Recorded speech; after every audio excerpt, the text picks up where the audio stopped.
Well, good morning, everyone. Let's call to order this meeting of the Executive Committee. Clerk, please call the roll. Members, please make your selections on the tablets.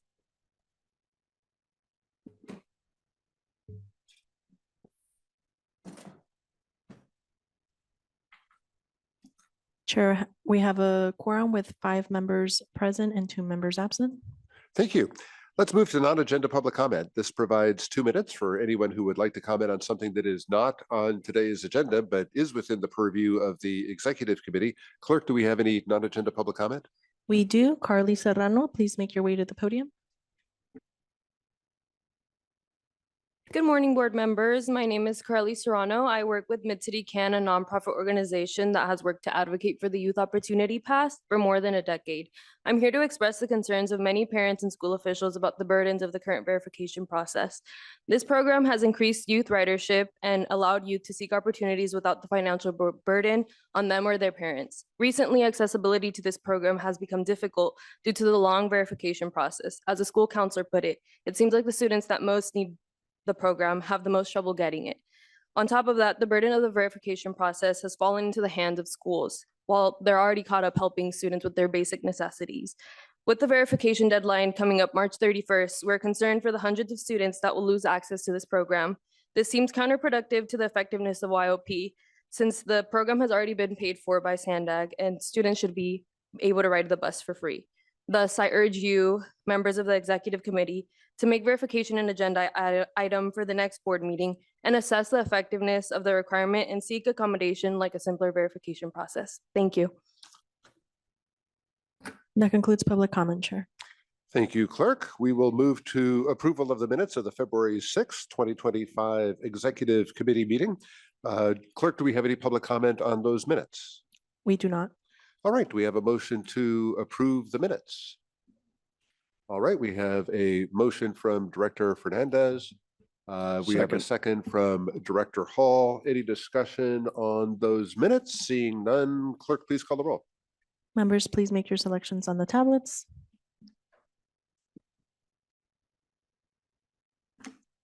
The motion passes with 5 members voting yes and 2 members absent. Thank you. Let's move to our discussion items. Item 4 is an informational update on the Orange Line Improvement Project. Heather Fury is with us, along with consultant T.Y. Lin. Please feel free to get settled in and begin your presentation whenever you're ready.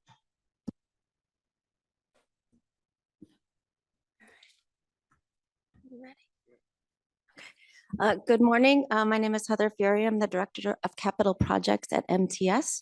And here with me is David Holman from T.Y. Lin. We're here to give you an update of the Orange Line Improvement Project. We were last here in January. Part of the reason we want to give you this presentation is that we're excited that the construction contract for phase 1 is on the consent agenda item for next week's board. So this is just a little preview of where we are and just a heads up on that consent agenda item. Okay, hello, my name is David Holman with T.Y. Lin, and I'm the project manager for the PMC team. Today, I'll be giving you an update on the project summary overall. Today, I'll be giving you a summary of the project, an update and overview of the overall schedule, and some general project updates on recent activities. We'll also provide an update on the project funding and an overview of the solicitation process and status of the phase 1 construction contract. I will also discuss a few other Orange Line projects that we're coordinating with and discuss some next steps. The Orange Line project improves 17.6 miles of the Orange Line through the cities of San Diego, Lemon Grove, La Mesa, and El Cajon. These improvements include upgrades to the track, signaling, grade, and pedestrian crossings. This project will improve trolley speeds, on-time performance, and service reliability. The construction will begin this summer and run through 2028. The project will be constructed in 2 phases, as shown here. This slide provides an overview of the entire project with phases 1 and 2.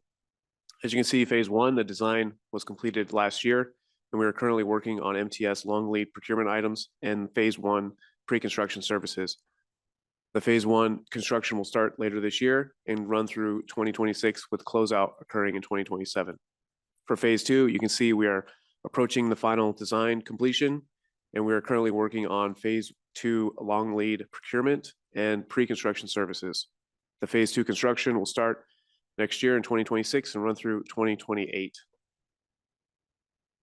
Since we met in January, we have completed the procurement of all owner furnished equipment for phase one.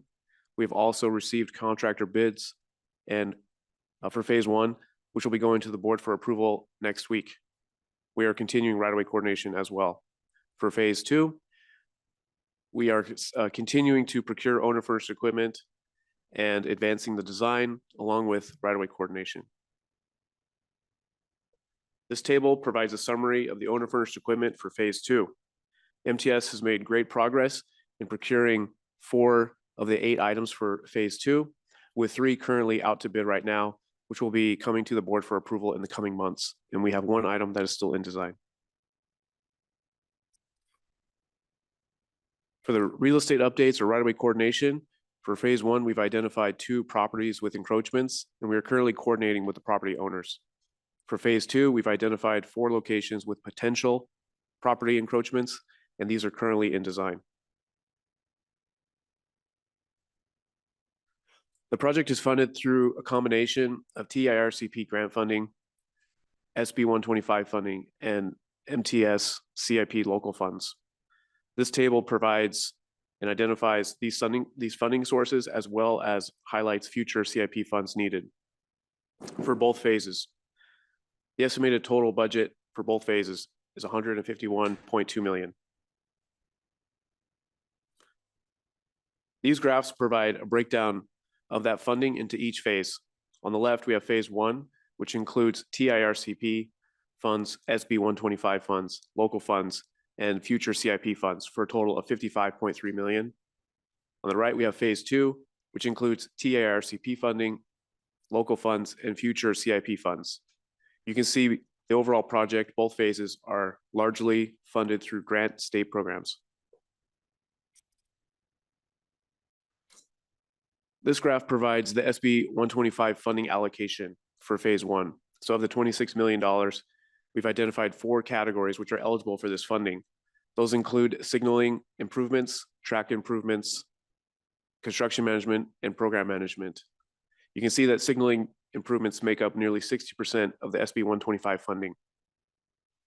The bar chart on the right provides the funding balances for each of these categories. The blue bar demonstrates or illustrates the expended amount, with the darker yellow bar illustrating the encumbered or amount under contract, with the lighter yellow indicating the remaining budget for these categories.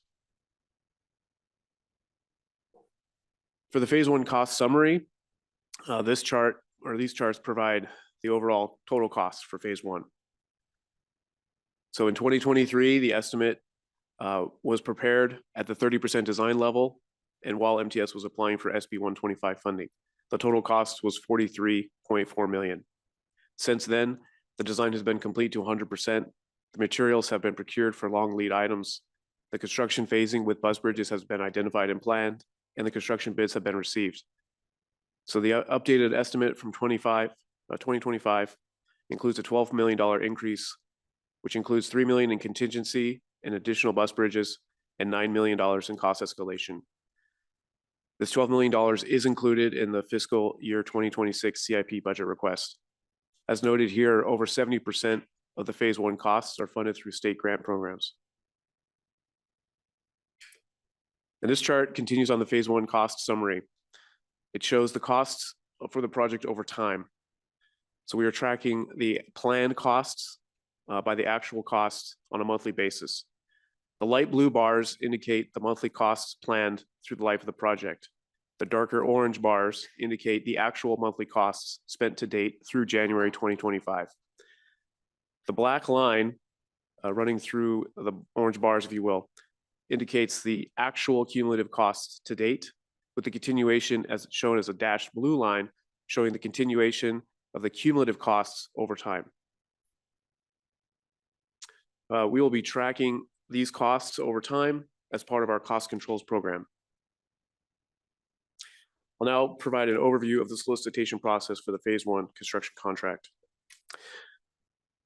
MTS pre-qualified contractors in early 2024 to ensure all bidders had relevant experience for the project. Then in October of 2024, MTS released the construction issued for bid documents on Planet Bids. After a 3-month bid and QA period, the bids were received February 6th last month. The lowest bidder was Stacy Whitback at a bid of $26,890,732.50. The construction contract duration, or the contract duration, is 758 days from notice to proceed. This slide provides a summary of the 5 bidding contractors and the bid amounts.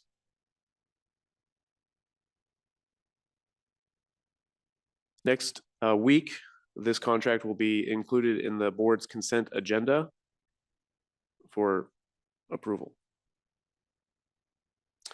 We're also coordinating with other projects along the Orange Line, and I'll give you an overview of these projects now. The first is the Orange Line VMS replacement project.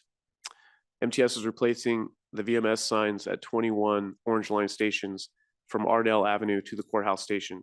This project started in January and is scheduled to finish in April. Currently, they've completed 8 of the 21 stations. Another project is the Baltimore Junction and Euclid grade study. This project includes 2 separate project study reports. The first is the Baltimore Junction, which is studying the feasibility of an additional Y at the Baltimore Junction, as shown in the image on the left. The second is the Euclid Avenue grade study, which is studying the feasibility of grade separating Euclid Avenue and the Orange Line.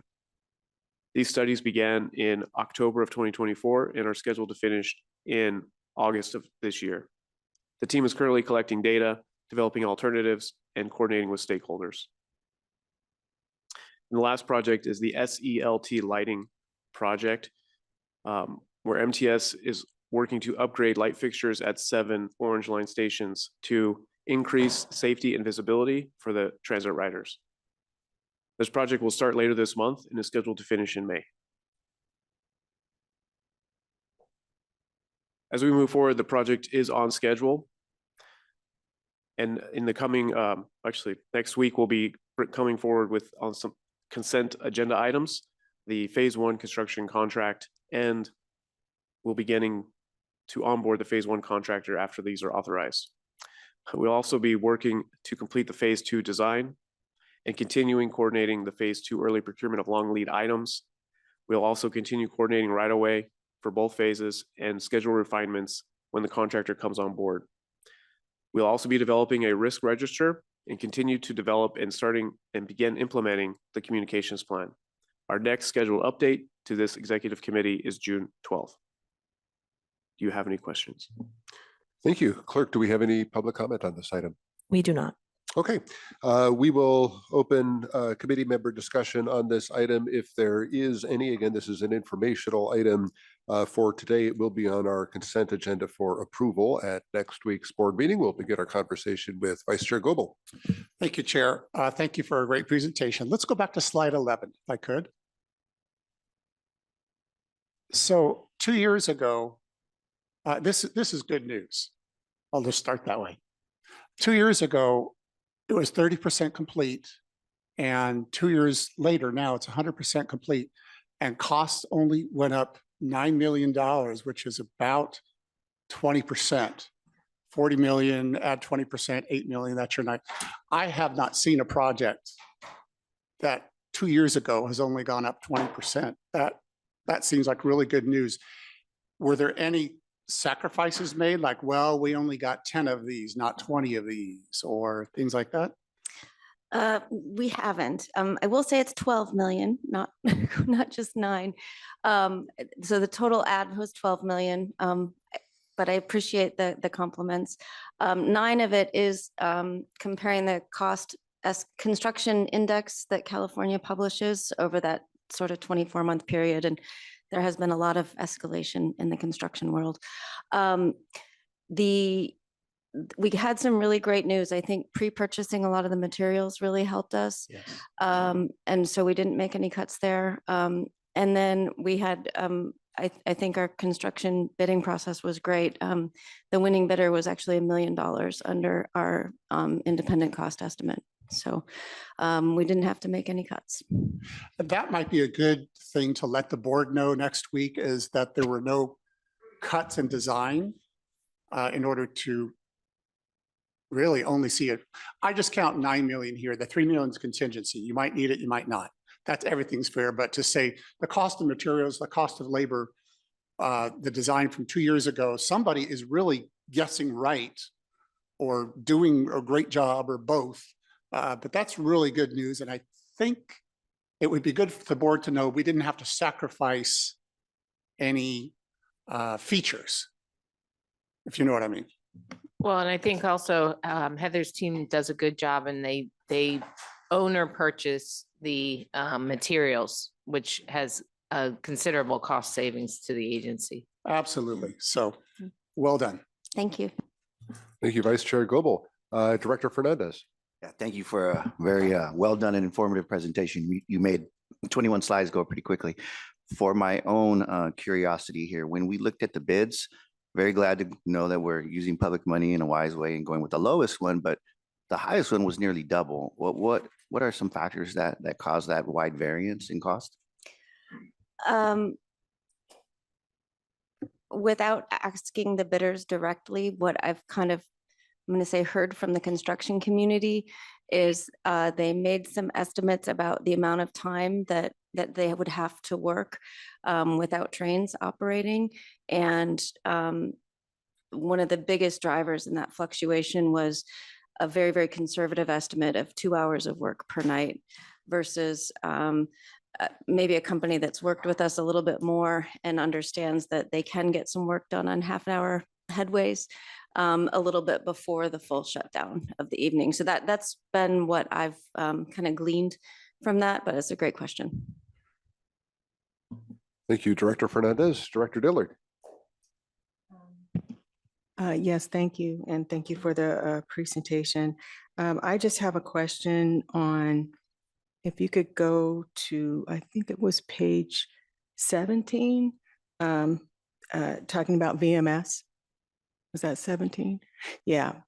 I have a question about the signs only because I've been getting inquiries from citizens who are writing and not being able to see the timeframes that the trolley is arriving. They're used to seeing that, and I don't know if it's VMS or if it's SELT, which I can't remember what page that's on. But the is there any way to like put something on these screens to indicate? I can't see what that 20 says, but when I was writing it, I didn't write it this morning, but it was like just minimal information displayed, and people are inquiring about when all of that is going to get fixed. And I heard it could be fixed or done by May. So I'm not sure if there's anything that we can display as a temporary, just to let riders know that we're working on it. Any kind of display that could be put in that place, so people know that we're not just like ignoring it and never fixing it, because they don't have any idea what's going on.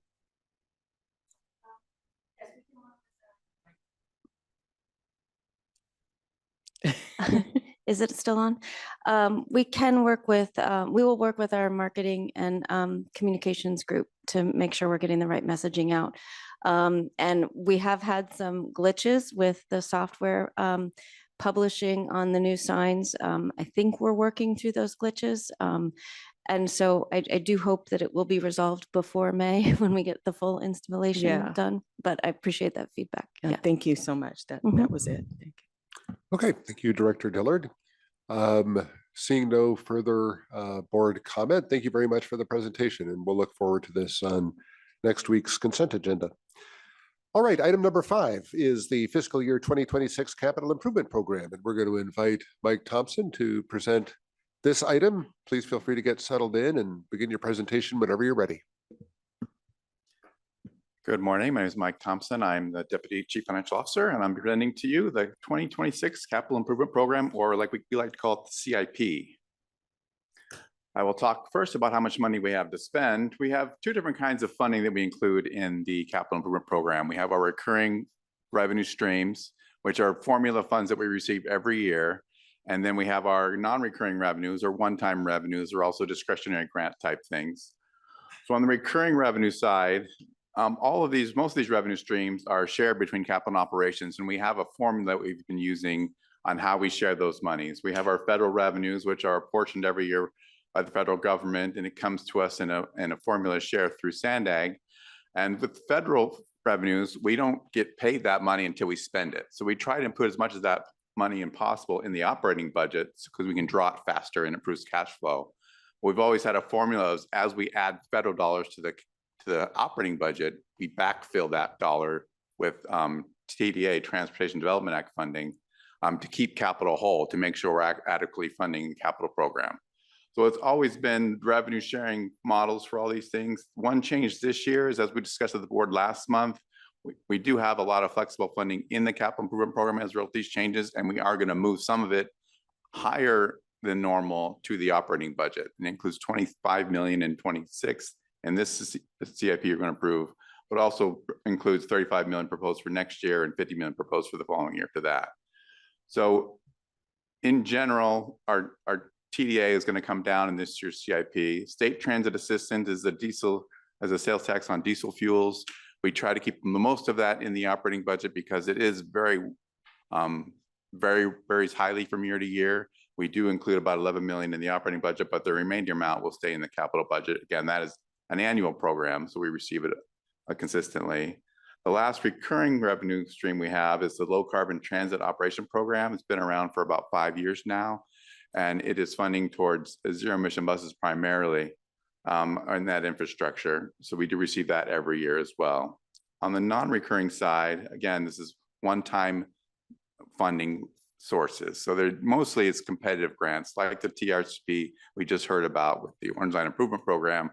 We went after that money. We were awarded that money. It goes into the CIP. It's usually very project specific. We have a number of those programs, usually every year, large and small.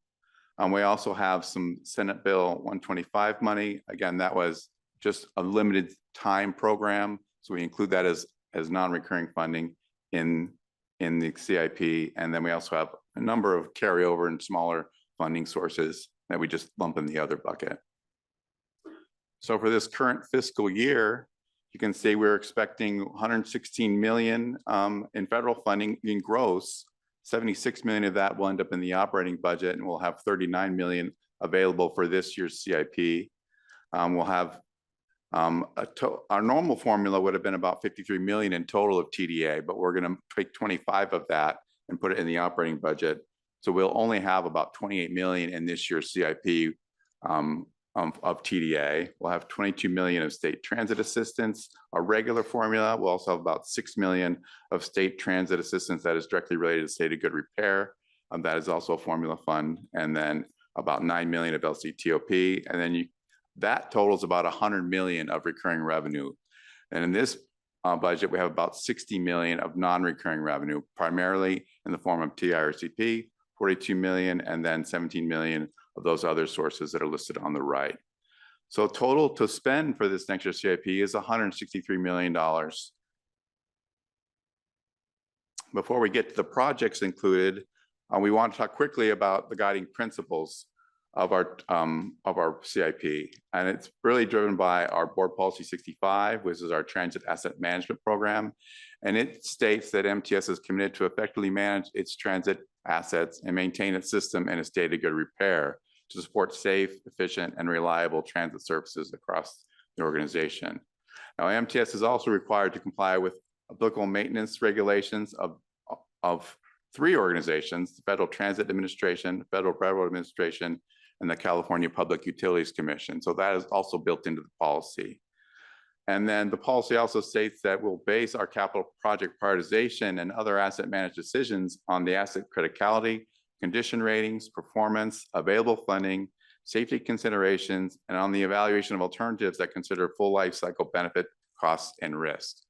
So that's basically the background.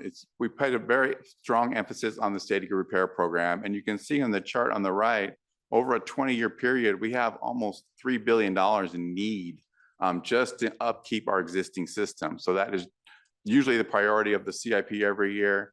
That's 160 million alone is just on upkeeping our existing assets.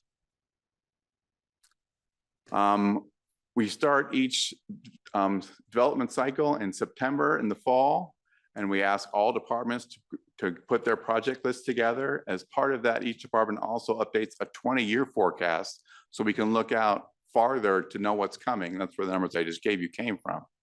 But they also then need to put specific project requests in for the next 5 years. What needs to be funded immediately in these 5 years? And then ultimately, we're going to fund just this current year with the $163 million. So when they put those together, they also prioritize their own internal list. And then all of that is consolidated and it's dealt with at an agency-wide basis. We have a capital projects review committee that meets and we discuss the overall project list and the priority list as well. And each committee member will be responsible for, advocating for their project and discussing what they think are their critical needs. We have a 1, 2, 3 priority system, and all projects with priority 1 should be safety or operational needs. All those were able to be funded for the current fiscal year. So ultimately, the committee and the CEO approve the overall prioritization of what's funded, what's unfunded. And then once that approved list is put together, that list also is subject to an analysis based on social equity principles. And there was no disproportionate impact on low-income or minority populations. We call that the Title VI analysis. So in our 5-year look, there was almost $1.4 billion in total project need. It's summarized in the category to the right, in the table to the right. We break it down between bus revenue vehicles, rail revenue vehicles, facility and construction projects, rail infrastructure, other equipment, and then other initiatives. And those first 5 bars are what we consider state of good repair. The revenue vehicles is the biggest piece of that. But that's about 830 million of the overall 1.4 billion, or 61% of the overall 5-year need is just in state of good repair. Our other initiatives of 537 million is mostly related to innovative clean transit. It's either the infrastructure at our existing 5 facilities, or it's the new Division 6 that we're trying to build called the Clean Transit Advancement Campus. And there's also some other future transit center projects that we would like to do in there in our other bucket as well. But that's a total of 536 million on top of our state of good repair needs. For this next fiscal year, again, we have $163 million to spend. We had requests of $241 million, 49 projects in total. So we're able to fund 68% of the dollars requested. 93% of that went towards state of good repair. As you can see, 54 million towards bus revenue vehicles, 6 million towards facility and construction projects, 85 million to rail infrastructure, 7 million to other equipment, and then other initiatives. It's basically $10 million towards zero emission bus infrastructure and $1 million to a transit amenities project. So we're funding a total of 40 projects. All the projects are listed in attachment B of the agenda item by these categories. And there's also a short descriptions of the funded projects included in attachment C. To give you some sense of these categories on the bus revenue vehicle side, we have a fleet plan that we update every year that looks out 20 years as well to look at how our fleet is aging. We're trying to get to a point where we're funding a very similar amount every year, but depending on the series, it can make it a little bit bumpy. But the annual goal would be, overall number of fleet divided by 12 years, and we have that number, but it's not really that smooth. It's between 40 and 70 buses, depending on what's coming up that next fiscal year. You can see the biggest piece of our fleet is the 40-foot buses. We have both natural gas buses and battery electric buses. Natural gas buses cost about $800,000, and the battery electric buses are about 1.2 million. We also have the larger 60-foot articulated buses, both natural gas and battery electric. Then we have 24 of the over-the-road coaches, the commuter express buses. We have 40 minibuses, which are smaller buses that are used on smaller fixed routes. And then we have our 88 fleet as well. Those are also smaller buses that carry fewer passengers for that demand response service.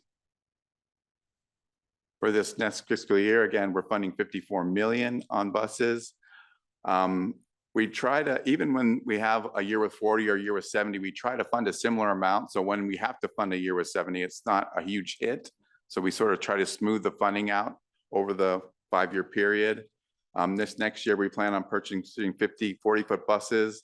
And as we talked about last month, we're going to use some zero emission bus credits as for our earlier adoption plan, and then just purchase natural gas vehicles with this next cycle.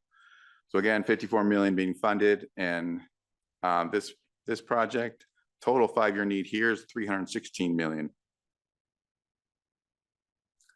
On the rail revenue vehicle side, it's a much smaller fleet, but it's much more expensive fleet. These LRVs cost about $4 million each. We have 168 total in the fleet. They have a 25-year useful life. So when we do replace these, we tend to save up for them. We've been saving up for the SD10s, which is replacing our SD100s, which is our last high floor cars. We've been saving up for that for 10 years. It took us to fund that overall program. As you can see, the next series is the SD7s. They went into service in 2004, and they will need to be replaced probably around 2029. So we're going to start saving for that next fiscal year as well. So we don't have any funding allocation for FY26 for this. Originally, the SD10 replacement project had a budget of 216 million, and we were expecting to fund another 5 million this fiscal year. But as we're now very close to the end of this project with all those vehicles arriving, we think we have some savings there, and the 211 million that we have funded so far should be enough. So we're not requesting any additional funding for that project. But as I said, starting next year, we've got to start saving for those next round of 11 replacements. And then even in this 5-year period, we have to start saving for the SD8 replacements, which is 65 vehicles that will need to be replaced. So there is a 5-year request of about $68 million in the CIP, but for the current year, we're not having any funding requests. The next category I'd like to talk about are facility and construction projects. We do have operating facilities across the county. We have both a bus yard and a rail yard right around us down here in downtown. We also have 2 bus yards in Kearney Mesa. One is our Kearney Mesa fixed route division, and then the Copley Park division is for the minibus and ADA fleet. We also have a bus maintenance facility in South Bay, and also one in East County in El Cajon as well. So all those facilities require upkeep every year. So we all put all these projects under here. We also have passenger facilities across the county as well. Over 68 major passenger facilities, and each transit center could include things as shelters and elevators and escalators and things like that, and parking lots as well, that all need to be maintained. So for this next fiscal year, there were 8 projects submitted, and we're only able to fund 4, and 4 were deferred. That's $6 million in total funding. $2 million is on the bus side, and that is for 2 projects. One of them is for a new admin building at our Copley Park division, and we're also funding about $4 million towards passenger facilities, including improvements at the Washington Street station. We've already done some improvements there. You can see the picture to the right, which is the wall that has been lowered to give more visibility to passengers as they cross that. There are heavy rails on the other side, but there's some more additional stuff we need to do at that station. And we're adding additional funding for this next fiscal year as well. Next major category is rail infrastructure project. And I thought the last presentation talks about a lot of that stuff that needs to get done on the Orange Line Improvement Project. All that is part of this category. We have nearly $5 billion in total system assets on rail infrastructure because it's very capital intensive to run a rail system, and it does require ongoing upkeep as well.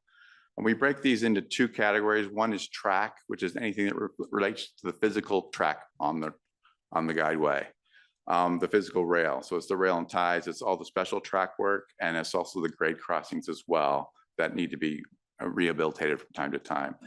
The other piece is the maintenance of wayside. It's the bridges and elevated track. It's all the electrification and signaling around running a rail system as well. So those are the main 2 categories. 18 projects were submitted for FY 2026, 16 were funded and 2 were deferred. $85 million in total funding for these type of projects in this current CIP. Most of that, again, is for Orange Line improvements, $64 million for that between phases 1 and 2, and a lot of that was discretionary competitive grant funding as well. So you can see 68 million in track, 17 million on that maintenance of wayside for substation replacements and things of that nature. A total 5-year need on this category is $326 million of state grid repair needs just for rail infrastructure. Other equipment, these are basically 2 types of projects as well. We have our maintenance and cleaning equipment for bus and rail. It's just ongoing equipment repairs as they reach the end of their useful life. And then another piece is IT type stuff. It's infrastructure, it's systems, it's network stuff. So those are basically how we group these 2 things. On the equipment, on the ops side, there's about 9 projects, about 3.7 million in total for these equipment replacements. On the admin side, $3.5 million in funding requested. One piece of that is an upgrade to the Pronto app. We're providing some enhancements to the mobile app that's funding through the CIP. In total, we have about $69 million of 5-year need in this category of state grid repair. So my next slide rolls up just the state grid repair piece of the forecast. Again, $152.5 million of state grid repair projects are being funded in this current CIP. That is majority of the funding in this CIP. We have about $11 million that was not able to be funded and will have to be deferred. And then over the 5-year period, you can see $836 million in total. It's over $160 million per year that we need just for state grid repair in this 5-year period. And then the recurring revenue streams over those next 5 years is only about $500 million. So they have some gaps just to reach our state grid repair needs over the next 5 years. Looking next at our other initiatives, I'll start with our innovative clean transit infrastructure. We've been funding this for a number of years now, and we have gotten sort of far on our transition to battery electric buses. We have completed South Bay Phase 1, and this year we would like to fund a backup power infrastructure for that South Bay Phase 1. We've also funded both Kearny Mesa Division Phase 1 and Imperial Avenue Division Phase 1. We're adding a little bit more funding for the Imperial Avenue Division Phase 1, another $2 million in this proposed in this fiscal year 26 CIP. We're also being to design the East County facility, the Phase 1 there. That'll be the last Phase 1 of our 4 of our, and we have a copy as well. So it's our 4th Phase 1. We are planning on starting on Phase 2 on South Bay soon. We were not able to fund that this year based on the revised funding levels. We're also hoping to put some money towards our new 6th division, which is the Clean Transit Advancement Campus. But again, we weren't able to put any funding towards that based on current funding levels and moving on into operations. We're only able to fund about $10 million this year. The overall need over the next 5 years is $440 million. That means $200 million of that is infrastructure, and $240 million of that will be that in Division 6 Clean Transit Advancement Campus. So a very big need there to comply with this regulation. The last bucket is basically everything else. It's nice to have projects, things that we like to get done. We have 1 project submitted for this fiscal year that we funded. The Transit Amenity Improvement Project is funded in advance of the new policy that's being developed, just to have some money available for the recommendations that come out of that policy development. So that was the only project submitted and funded. In this category, we have about 90 million of other projects over the next 4 years after this, mostly transit center related stuff, with things we would like to do if the money was available, and across the county. So rolling everything up for our 5-year look, again, $1.4 billion in projects, 836 million is state grid repair, 537 million is those other initiatives primarily related to innovative clean transit. So of that, we have available funding of 624 million that's identified. That's our recurring funding streams, and it's also what we've already been awarded on competitive type grants and things of that nature. So we do have a gap of $749 million. We are about 46% funded over this 5-year period. And that gap is basically how we go after all of our competitive grant programs. We get money from both the state and the federal government There's opportunities every year. We aggressively go after this money to help fill that gap. Most of that competitive funding goes towards capital projects. So this becomes our target of what we need to achieve on those programs. But again, we're only, at this point in time, only 45% funded. With that, I'll bring us to the staff recommendation is that the executive committee forward a recommendation to the board of directors to approve the fiscal year 2026 capital improvement program with the estimated federal and non-federal funding levels in attachments A and B. And as federal funding appropriation figures are finalized and or other project funding sources become available, allow the CEO to identify and adjust projects for the adjusted funding levels. Number 2 is recommend that the San Diego Association of Governments, or SANDAG, Board of Directors approve the submittal of federal sections 5307, 5337, and 5339 applications for the MTS fiscal year 2026 CIP, and then recommend San Diego Board of Directors approve the amendment number 5 of the 2025 Regional Transportation Improvement Program in accordance with the fiscal year 2026 CIP. With that, I'd be happy to answer any questions. Thank you. Clerk, do we have any public comment on this item? We do not. Okay, we will open this up for committee member discussion. This is an action item, so we will be looking for a motion, and I will be happy to make the motion to approve the staff recommendation. And let's go to Director Ela Rivera. Thank you, Chair Whitburn. Thanks for the presentation here. A couple questions, and apologies if I didn't see this in the documents. I see the breakdown of funding sources. What I'm not necessarily seeing or understanding is what either on a project by project basis, or even I guess starting there on a project by project basis, what the mix of funding sources is, and when there is a gap that MTS is plugging, if that makes sense. Do any of these projects, are we pulling from general fund for any of them? No. Anything from general fund to fill those gaps. We start off with basically our formula sharing of how it's going to operations, what's going to capital, and then we just build from what's available for capital. Understood. And within what's available, there's restrictions on some of that, I would imagine, or there's restrictions on the stuff that's competitively earned, like with the Orange Line Improvement Project. We have to use that funding towards that project because that's what we got the grant for. Right. But otherwise, our recurring revenue streams, the federal and the TDA and the STA, there's not as many restrictions on that. Well, except that you can't spend all of your federal on operations. You can spend it on preventative maintenance. Preventative maintenance, correct. You can't spend it on general operations. Yeah.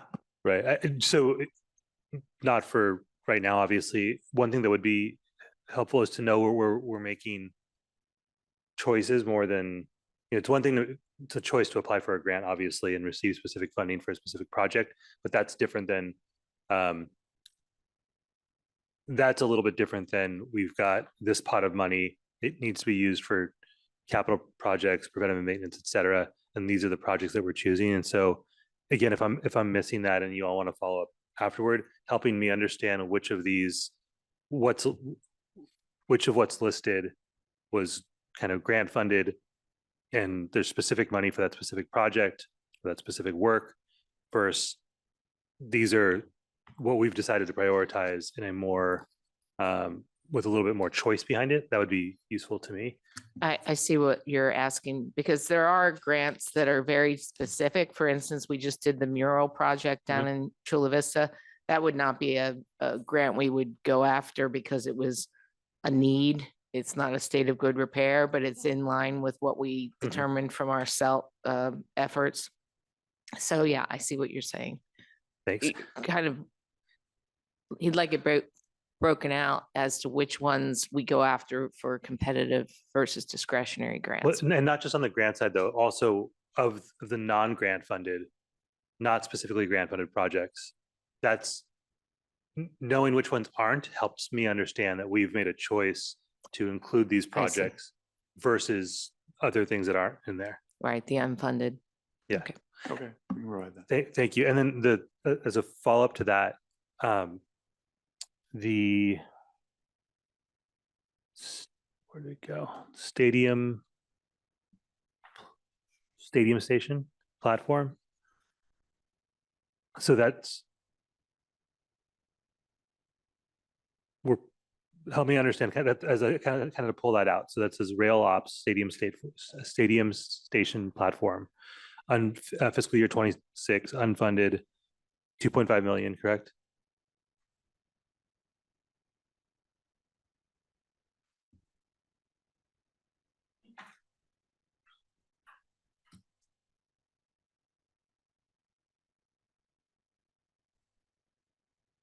$2.5 million that was not funded in fiscal year 2026, correct, deferred. You want to talk about that project real quick? Well, yeah, I guess, and if I'm the only one that doesn't understand this, apologies. What does that actually mean? Does that mean that the work is not happening? Does that mean it's on our list of to-dos, but we're not, putting money toward it? Right, it was a project that was submitted that we would like to do, but we don't have enough funding available to do that, so we have deferred it to future CIPs. And what is that project? So the stadium station platform is lithocrete, which is a very lightweight concrete. And it is on the stadium structures, and structures actually vibrate a bit. And Yep. so that particular product has been cracking over the years. So we'd like to replace it. One of the reasons the project's not moving this year was funding, but we're also still in the process of getting a designer under contract to come up with alternative materials to use rather than that lithocrete product. We're hoping that when we find a material that we think will work better in that vibration sort of environment, that our next fix will be a more permanent fix and we won't have to keep patching and solving it. How regularly have we been having to do that? I think it's been replaced at least once since it was installed. 2010 was the last Okay. time. And so there's a lot of cracks there. Got it. One kind of follow-up question for the stadium. It's related to CIP, although not necessarily, directly to the projects that are that specific project. Just having been there for the FC opener, have we pursued a digital billboard opportunity there to help fund the upkeep and improvements of that station? Mark, is that one of the ones that we've identified for potential billboard? No, we are.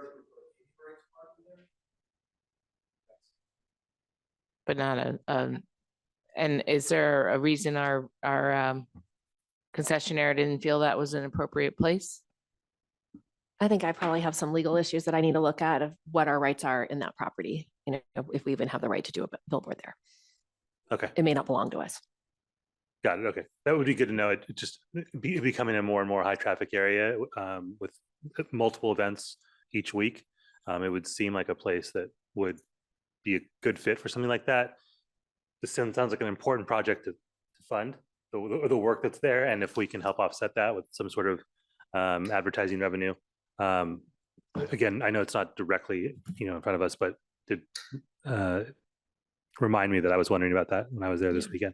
I can work with staff to kind of come up with a path of the things that we need to solidify with our rights to that location to even see if we can have the discussion. Got it. Thank you. And then one last question. And again, apologies if I'm not understanding the document well. It's hard for me to kind of pull out what in here are kind of rider amenity improvements. That isn't called out. I'm not missing that it's not called out in its own section, correct? No, it's not called out. There is a one line item for transit amenities. And then there's a line item for ADA bus stop improvements. Yeah, and there's a section for passenger facilities, but it doesn't really specify that they're all basically rider improvements. Yeah, and I saw the line item for amenities. Everything falls under there? Under all those various categories, but yes. Would it be possible to get a list of what those amenities are? Well, we're doing an amenity study, and I think this is a placeholder, right? It's meant to fund projects after the board approves the amenities policy. It's kind of like when we did the CELT, we put a placeholder in an amount of money just to start funding things immediately once we finish the CELT. we were going to do the same thing with transit amenities so that we could call out certain projects right away. And I know we don't have a lot of wiggle room in either, but the stadium structure is a great example. That sounds super important and we're deferring it. That being said, process-wise, I think it'd be helpful for me to know what the list of amenities are so that the board can, when we're making a decision as to what to allocate toward amenities, maybe we want to do more, maybe we want to do less without knowing what those amenities are. It's just kind of a vague concept. So again, that's not going to get solved right now. It's just, it's one of those things that feels like a variable that is important that I don't necessarily have the level of confidence in that I would ideally have when we're making decisions. With that, I am still happy to offer a second. Thank you, Chair Whitburn. Thank you, Director Euler Rivera. Let's go to Director Fernandez. Thank you, Chair. Just a quick clarification on the federal funding. I'll assume that we've been awarded these monies, and can we say with a high level of certainty that we will be receiving these? I should probably take that one. I cannot provide any level of certainty on that. We have not gotten guidance yet. There's been an indication from the Department of Transportation that they are going to be putting out guidance, but I don't have that yet. So whether anybody's formula grants or there's every speculation under the sun as to how future Congresses are going to allocate transit funding. Thank you for that. I would just hope during the presentation next week that maybe that could be laid out. We certainly could. Thank you. Thank you, Director Fernandez. Vice Chair Goebel. Thank you, Chair. Good presentation as usual. Thank you. Let's go to slide 9. 54 million over, 315 million over the next 5 years for bus procurement. So I'm trying to get a sense of how much of that procurement is CNG and how much is ZEB. So the 54 million, it looks like for FY26, that appears to be CNG procurements. Is that correct? Correct. And then the future years after that, we don't know because we don't know how many credits we have or what the rules are going to be, or is that we're just placeholding an amount without knowing which version we're going to buy? Right. We basically make those decisions on a year-by-year basis. So we've made a decision for this year to use those credits. We've sort of put a plan together at the last board meeting that showed what we could do. But these are just placeholder amounts of, we're going to need a lot of money. We just need to stay with this, sort of smooth that number as well. And with ZEB buses being 1.2 million and CNG being 800,000, are the dollars here kind of the worst case scenario at 1.2 million each? No, we're sort of smooth. There's a little bit of money that's going to be carried over into the next fiscal year as well. Okay, so it's an average for the next 4 years, like $1 million a bus kind of a thing? Yeah. Okay, great, thanks. And future, I forgot what slide it was when you talk about the electrical infrastructure, the charging infrastructure. That would have to assume that these purchases are electric in order to need that infrastructure, but we don't know yet. We need to do the infrastructure before we can keep purchasing the electric buses. So, but yeah, we do assume both. But we have requirements that we're supposed to buy purchasing 50% starting 1/1 next year. That's right. So it's basically built on that. The fleet plan is basically built on that requirements, and then we can adjust as we go. Great, thank you. Thank you very much, Vice Chair Goebel. Director Hall. So I think I've asked this question before. Where is the rest of the state agencies on buying electric buses? We all have to buy 50% in the future. Sorry, Mike. Mike's on a statewide task force about this topic. Good morning. Mike Wygant, Chief Operating Officer here at San Diego MTS. I can't speak for every agency, but as Sharon mentioned, I'm on the task force. A lot of discussion. CARB gave guidance earlier this week on what they're expecting for every agency that's going to ask for an exemption. A lot of the bigger agencies, OCTA up in Orange County, and AC Transit, which in essence is Oakland, who are front runners like us with ZEB, are now starting to push back and basically say they can't afford it. They're having a Are lot we of doing this. that? Excuse me? Are we doing that? Well, absolutely. Okay. Yeah, I've been working even before our presentation in the prior board meeting, working with CARB staff about the use of our credits and the fact that we're in a tough situation. I mean, and basically to a point which the regulation was designed to prevent from happening, but I'm at a point where I have to cut service to continue this transition. And they understand that. And so part of the task force is really to look at other things that could help this transition continue to move with the limitations of the technology and the funding that we have. And that's really the nexus, the funding. It's not, for at least to a certain point, the technology will allow us to continue to transition. It just costs a lot more money. Yeah. And which goes to my point, if you're gonna make a regulation, you need to attach a check to it. Just to give you an idea, I have been recently approached by other agencies that are actually looking to try to get rid of zero emission vehicles, but that's a tough sell because that's very unique application for each vehicle, but yes, so I think not only in California, but across the country, there's a lot of pushback. So I saw the 12-year limit on buses, I think.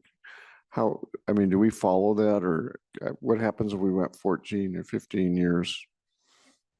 Well, you're talking about the service life of the vehicle? Yeah, service life. So every vehicle that gets federal funding has to go through what's called Altoona certification, where they do a series of tests to basically identify or prove that that vehicle is designed to a specification to get to that minimum service life. And then they put a service life certification on it.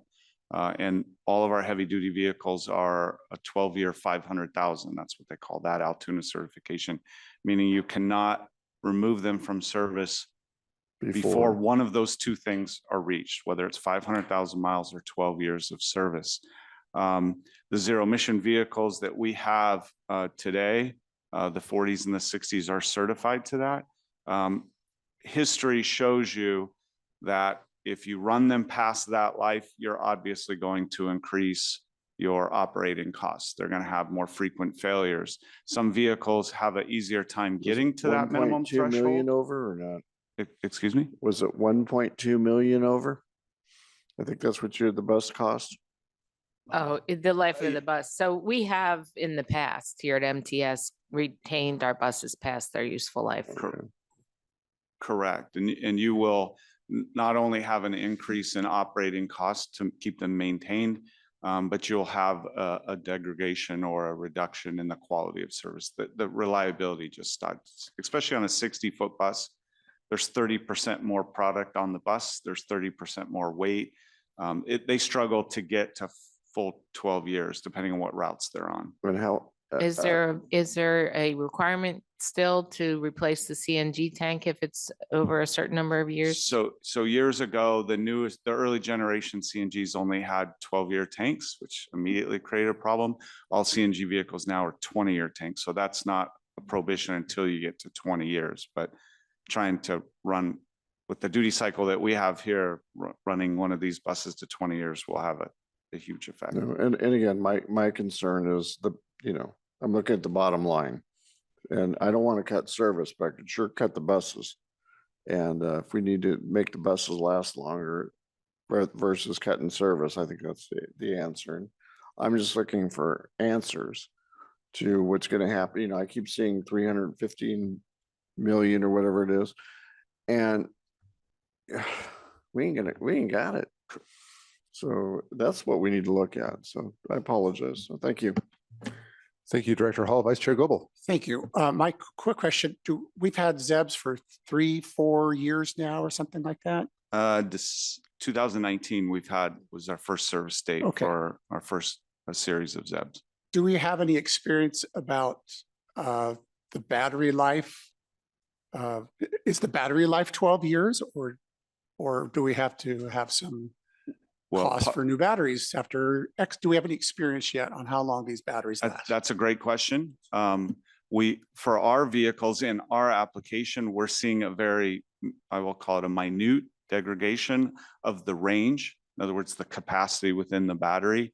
But we're only talking 6 years of service on a vehicle that has less than 200,000 miles on it. So at 12 years, there has always been an expectation from the industry, just like everyone's iPhone, that the batteries will start to lose performance.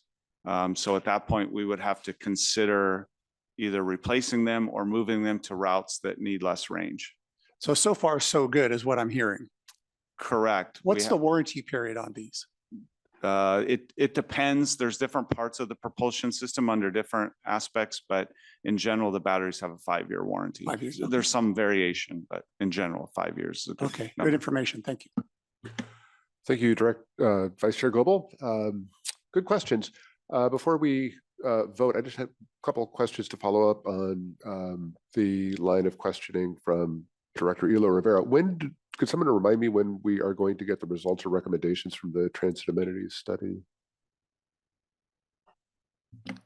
I believe we are in the process of trying to get a grant. Is that correct, Kenna? Okay.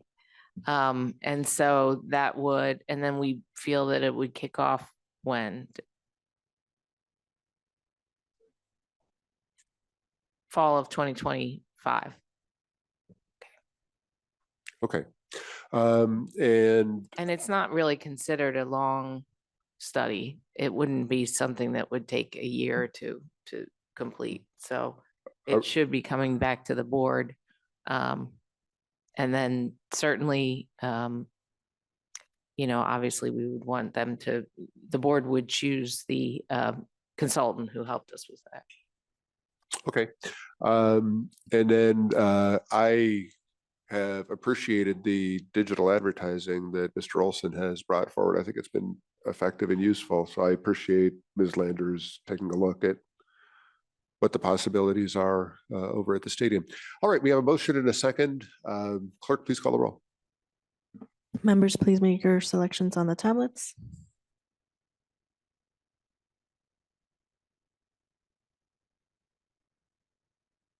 The motion passes with 6 members voting yes and 1 member absent. All right, thank you. Item number 6 is the fiscal year 2025 operating budget mid-year amendment. Fiscal year 2025. I'm not sure if it's the fiscal year 2025 operating budget mid-year amendment, and Gordon Meyer is going to provide this presentation. Good morning, Gordon Meyer, Manager of Financial Planning. So this morning I'm going to present the FY 2025 operating budget amendment.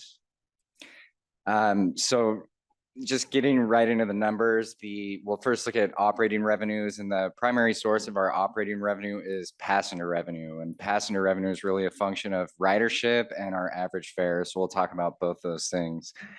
So ridership, we had a target in our original budget of 80.6 million passengers. That's represented by the blue line on the chart to the right. That budget target marked 6.5% growth over last year's actual ridership. So that was our assumption. So far, on an average basis, ridership has averaged 9.1% over last year. So we're exceeding that 6.5% target. However, if you look at the purple line in the chart to the right, that's our actual. You can see we had a really strong July through October. And then it really tightened up in November and December, where we were only about 1.5% above last year's ridership. So definitely tightened at the end of the year. So taking into account the growth in the first half of the year, but also being a little conservative based on what we saw in November and December, we are projecting 81.3 million passengers in the amended budget, which is an increase of 667,000 from the original budget. And so that new target represents 7.4% year over year growth. So next we'll look at the actual passenger revenue. So we had originally budgeted 78.9 million. That target was 9% over last year's final revenue. And so far through the first half of the year, we were unfavorable to budget by 755,000, or almost 2%. Ridership was strong, as we just saw, but our average fare was below our projections. So we had budgeted an average fare of 98 cents for the year, and we were averaging 93 cents in the first half of the year. Fortunately, we did start the new fare enforcement on February 1st, and we've seen very strong results so far. We have seen post-enforcement about an 11-cent increase to our average fare. That equates to a little over $20,000 per day. So we are reflecting that in our forecast for the remainder of the year. With that new average fare, we are projecting to essentially get back to our original budgeted average fare of 98 cents. And so you can see that dashed purple line in the chart to the right. That is our projected revenue for the remaining months. And so our overall amended FY25 budget for passenger revenue is about $80 million. So that's an increase of $925,000 or 1.2% from the original budget. And that new target represents 10% year-over-year growth. Within our operating budget, we also have a variety of other operating revenues, which are generated from operations, but not related to ridership. And so the first one of those categories that we'll look at is energy credits. So MTS receives energy credits through two different programs. We have the Low Carbon Fuel Standard, or LCFS program, which is administered by the state. And then we have the federal Renewable Identification Number System, which is a federal program. And so both these programs, we generate credits based on our consumption of renewable natural gas, which is CNG, electricity because it's zero emission for our LRVs and buses, and then also propane because it's a cleaner fuel versus diesel. And so both these programs, we generate credits, and those credits are sold in a marketplace. And so it's a significant revenue source for us. Typically, we generate about $8 million per year. And so the main driver of our variances each year are really the credit prices in the market. So it's fairly simple to forecast our credit generation, but it's the prices that can be highly variable. And so for the LCFS program, we had budgeted $70 per credit for the entire year. As you can see on that red line on the top chart to the right, you can see our actual credit prices in the green line. So you can see we started the year actually under $50 per credit. It's gradually gone up and was a little over $70 in December, and then it's hovering right around there in January. We are assuming $70 for the remaining months. And so with that assumption for the remaining months, we're now budgeting about a $67 LCFS price for the year. And then on the RINs side, we budgeted $2.50 per credit. You can see that's the red line on the bottom chart. Here we've had a very strong first half of the year. The credit was worth over $3 for most of the first half of the year. And so it did dip down in December to about $2.30. And so we are assuming $2.30 for the remainder of the year, bringing our average price for the year to about $2.70. But based on that strong RINs performance so far, and then also reflecting a planned sale of 38,000 LCFS credits, we are increasing our budget for energy credits by 1.1 million, or almost 13% in the amended budget. Next, we have interest revenue. So we had 8.7 million in our original budget, which historically is a very high number. You can see in the chart to the right, last year in FY24, it was a very large number, almost $9 million. It's really a function of our cash balances and interest rates. And so just for perspective, before COVID, before stimulus funds, we averaged about 60 to 70 million in our cash accounts per month. In FY23, that average balance was 144 million because of those stimulus drawdowns and our reserve that we created. Then last year was 218 million, once again, mostly due to the reserves. And then we're projecting about 214 million for this year in our amended forecast. And so that's really, it's due to the stimulus drawdowns. We did start receiving higher FTA formula funds a few years ago, and then we're also generating interest on the stored value piece of our fare revenue. In the original budget projection, we had built interest rates decreasing steeper than they actually have decreased. So the federal funds rate still remains high between 4.25 and 4.5%. So we are still building in some decrease in the end of the year, just not to be too aggressive here. But even with what we've seen so far in our assumptions for cash and interest rates, we are building in an increase of about 888,000 or 10% from the original budget. And then just worth mentioning here that this over time is expected to decrease back down to those more historical levels once the reserve funds are completely used and we don't have that cash balance. Last categories within other operating revenue. So advertising revenue, we have good news this year. Not so much on the vehicle side. We did lose a couple of our larger contracts this year. So we are decreasing the budget there by 591,000. However, very strong year with digital kiosk advertising. We're increasing the budget by 656,000 based on what we've seen so far and how much we exceeded that minimum advertising guarantee. And then new to this year is the gas lamp sign. So this was the first year we budgeted for it as it was completed last year. We only assumed the minimum advertising guarantee because we didn't have any historical data to base an actual revenue projection on, but we've far exceeded that so far. We're at least going to beat that minimum advertising guarantee by about 862,000. And so we are increasing the advertising revenue in this amendment by 901,000 or over 16%. Next, we have real estate related revenues. That's mostly leases. We are decreasing the forecast for the Grantville lease revenue due to declining occupancy there. There was some kind of criminal event or something that happened a couple of years ago, and they've really struggled to keep that occupied since.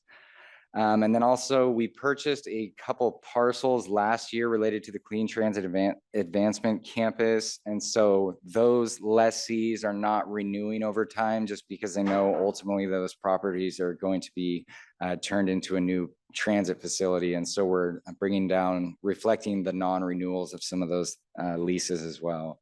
So those real estate related revenues are decreasing by a little over $500,000. So in total, these other operating revenues are increasing by 1.9 million or about 6%. So we covered the operating revenues. The other revenue portion of our budget is subsidy revenue, which actually makes up the majority of our revenues. And so first we'll talk about federal revenues. And so MTS does receive a variety of different federal formula funds that are administered by the FTA, which Mike Thompson touched on in his last presentation. The current legislation for those is only authorized through September 30th of 2026. So what happens after that point, we're not sure. But currently we do receive funding through Section 5307, 5337, and 5339. This funding does get used for both capital and operating budgets at MTS. If we do use it for operations, it can only be used for preventive maintenance expenses. And so we do receive this revenue on a reimbursement basis as the costs are incurred. And generally, we do try to maximize the amount in our operating budget for preventive maintenance to maximize our cash flow, since we can draw that right at the end of the fiscal year when our grants are awarded. And then we can also close out the grants faster that way too, when they're not tied up in multi-year capital projects. Mike mentioned this as well, but historically we do, anytime we increase the preventive maintenance amount, we take an equal amount of TDA and move that back into the capital budget so that we're not stealing from capital. And so for this amendment, we are increasing the amount in the operating budget for preventive maintenance by $5 million. And that is based on our projected eligible preventive maintenance expenses in our budget. So next, we'll talk about sales tax revenues. So for us, that's TDA and Transnet. First, we'll talk about Transnet, which has two pieces. And the first is our formula share, which is dependent upon cash receipts. And so each year we receive a forecast from Sandag and then also a forecast from Avenue, which is a third-party consultant that does independent forecasts for Sandag. So we built the original budget for Transnet on Avenue's forecast of 441 million for the region. That was a little higher than Sandag's forecast, and it came out to a projected share for MTS of about $48 million. However, cash receipts so far this year have not only lagged Avenue's higher forecast, but also Sandag's lower forecast. And so Sandag did provide an updated forecast for FY25. Sandag's now projecting 420 million for the region, which is about a 4.8% reduction from the original budget. And then Avenue also did another projection, and then they're only projecting 417 million, which is about a 5.6% reduction from the original budget. And so we are using Sandag's forecast for the updated amended budget. And so the Transnet formula share is projected at 46 million, which is a decrease to the MTS operating budget of 2.3 million, or about 5.4%. The other piece of our Transnet is not dependent upon cash receipts, and it's a direct reimbursement from Sandag for our bus rapid transit, or BRT, and Midcoast services, which were included in the Transnet ordinance. We are decreasing that budget by 374,000, but it's due to a reduction in the projected net expenses for those services. So it's really no impact to MTS, or less expenses, so we need less reimbursement from Sandag. So next, similar story, TDA, or Transportation Development Act. So this is a little different in that we submit a claim in the beginning of each fiscal year based on the initial projections. And if the cash receipts come in higher than the initial claim amount, then that excess goes to a reserve at the county level. If the cash receipts come in lower, then we typically take from the county reserve. And so last year, for the original budget, we used Avenue's forecast of 208 million for the region. That was 135 million projected for MTS. And for us, we put 93 million of that in the operating budget, and then the remainder to capital. And so like Transnet, we received an updated forecast in January. Sandag's now projecting 202 million, which is about 2.8% lower than the original forecast. And Avenue is now projecting an even lower amount of about 200 million, which is 3.7% below the original forecast. And so we are basing our amended budget on Sandag's updated forecast of 132 million for MTS. And for us, we are leaving the capital budget unchanged because that CIP was already approved last year and those projects are already moving, and we're putting that reduction 100% in the operating budget. And so we are decreasing the amount of TDA in our amended budget by $2.6 million, or 2.8%. And this will require an amendment to the claim this year, as Sandag does forecast that next year, if we did not amend the claim this year, that we would actually go below their 5% target at the county reserve level. So that is kind of a one-off. State Transit Assistance, or STA. So that's the state sales tax on diesel fuel. It's distributed to agencies based on a formula. So we based our original budget on the January 2024 governor's budget, which had an apportionment of 39 million for MTS. We've received a new projection from the state since then, and the new target is 34 million, which is a decrease of about 5.1 million. This does fund both capital and the operating budgets, but once again, the capital share is already in an approved CIP, and so we're applying the decrease to the operating budget this year. So we are applying that 5.1 million decrease to the STA and the operating budget. Next, we have Senate Bill 125 funding. So this was the $4 billion in state funding that was distributed to transit agencies through the TIRCP program. And for the first time, it was distributed based on a formula. Typically, it's discretionary, and then also knew it could be used for operations or capital, but it still has to meet typical program goals of increasing service, preventing service reductions, reducing GHGs, and serving disadvantaged communities. And so this is supposed to be a significant funding source for us over the next few fiscal years. We are expected to receive 237 million in total. We've received about half of that so far. And then for those of you who were here last year, you'll remember we had built the FY25 original budget with SB 125, and then we had to pull it all out at the last minute as the state was trying to balance its budget. We were supposed to receive the first payment in April, and then we didn't end up receiving it till September. So the original budget did not include any SB 125. So we are amending the FY25 budget to reflect the SB 125 in this year's amendment. So we have 3 million for the security enhancements, 5 million for the Iris Rapid, and then 334,000 for the Route 910 that just started in January, and then about 700,000 for trolley service enhancements, which also just started in January.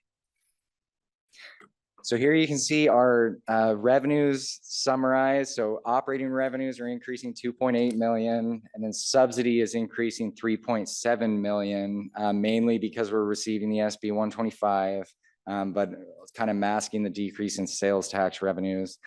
And then reserves, we're projecting to use 25 million in reserves, which is a $6.5 million decrease from the original budget. Because we received that SB 125, we don't need to use as much from the reserves, which is good news. And so in total, we're projecting 448 million in revenues, which is overall a decrease of 35,000 from the original budget. So moving on to expenses. So first we'll look at personnel. Personnel has both wages and fringe expenses. So as far as wages go, within administration, we are decreasing the budget by 630,000 or 2.5%.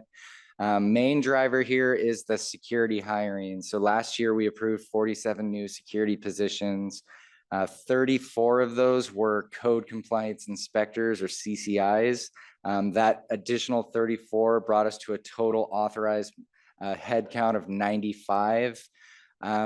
Especially in the first half of the year, the hiring has been slower than anticipated. And so we were up to 86 in January. So we are getting closer, but we do have savings, especially in the first half of the year from that slower hiring. So we are building a 532,000 reduction into our budget. Also of note, we have eliminated the performance improvement payment or PIP bonus program for management employees indefinitely as we face the financial uncertainty. So that was the 1% bonus pool that was assumed in our original budget. And that is estimated to be about a $400,000 reduction this year and going forward as well.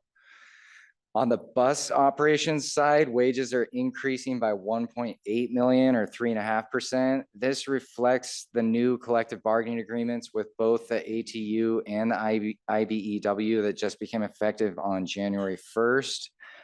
Those had significant wage increases ranging from 7% to 12.6% for covered employees, which once again, that includes all of our bus operators and all of our hourly maintenance staff. So significant impact to our budget. Also of note here is that we did update the position table to reflect our new hiring target for bus operators. It's calculated at 537 FTEs, including 20 for training. That target is 28 less than the previous target, and it's based on our current service levels. So it's not a staff reduction. We are currently recruiting additional bus operators because we've been below that target and have been for quite some time. On the trolley side, wages are decreasing by 915,000 or 2.3%. Main driver here is last year in the original budget, we added 15 construction safety flag persons or 7.5 FTEs because they're part-time. However, we haven't used any of that additional capacity this year, and we don't plan to until the end of the fiscal year in preparation for the Orange Line modernization project. And so that is estimated to be about a $755,000 reduction in flagging wages. So overall, wages are increasing by 250,000 or 0.2%. And so you can see the summary in the top table to the right. And then on the bottom, you can see our overall position table changes that are included in the attachments to the agenda item.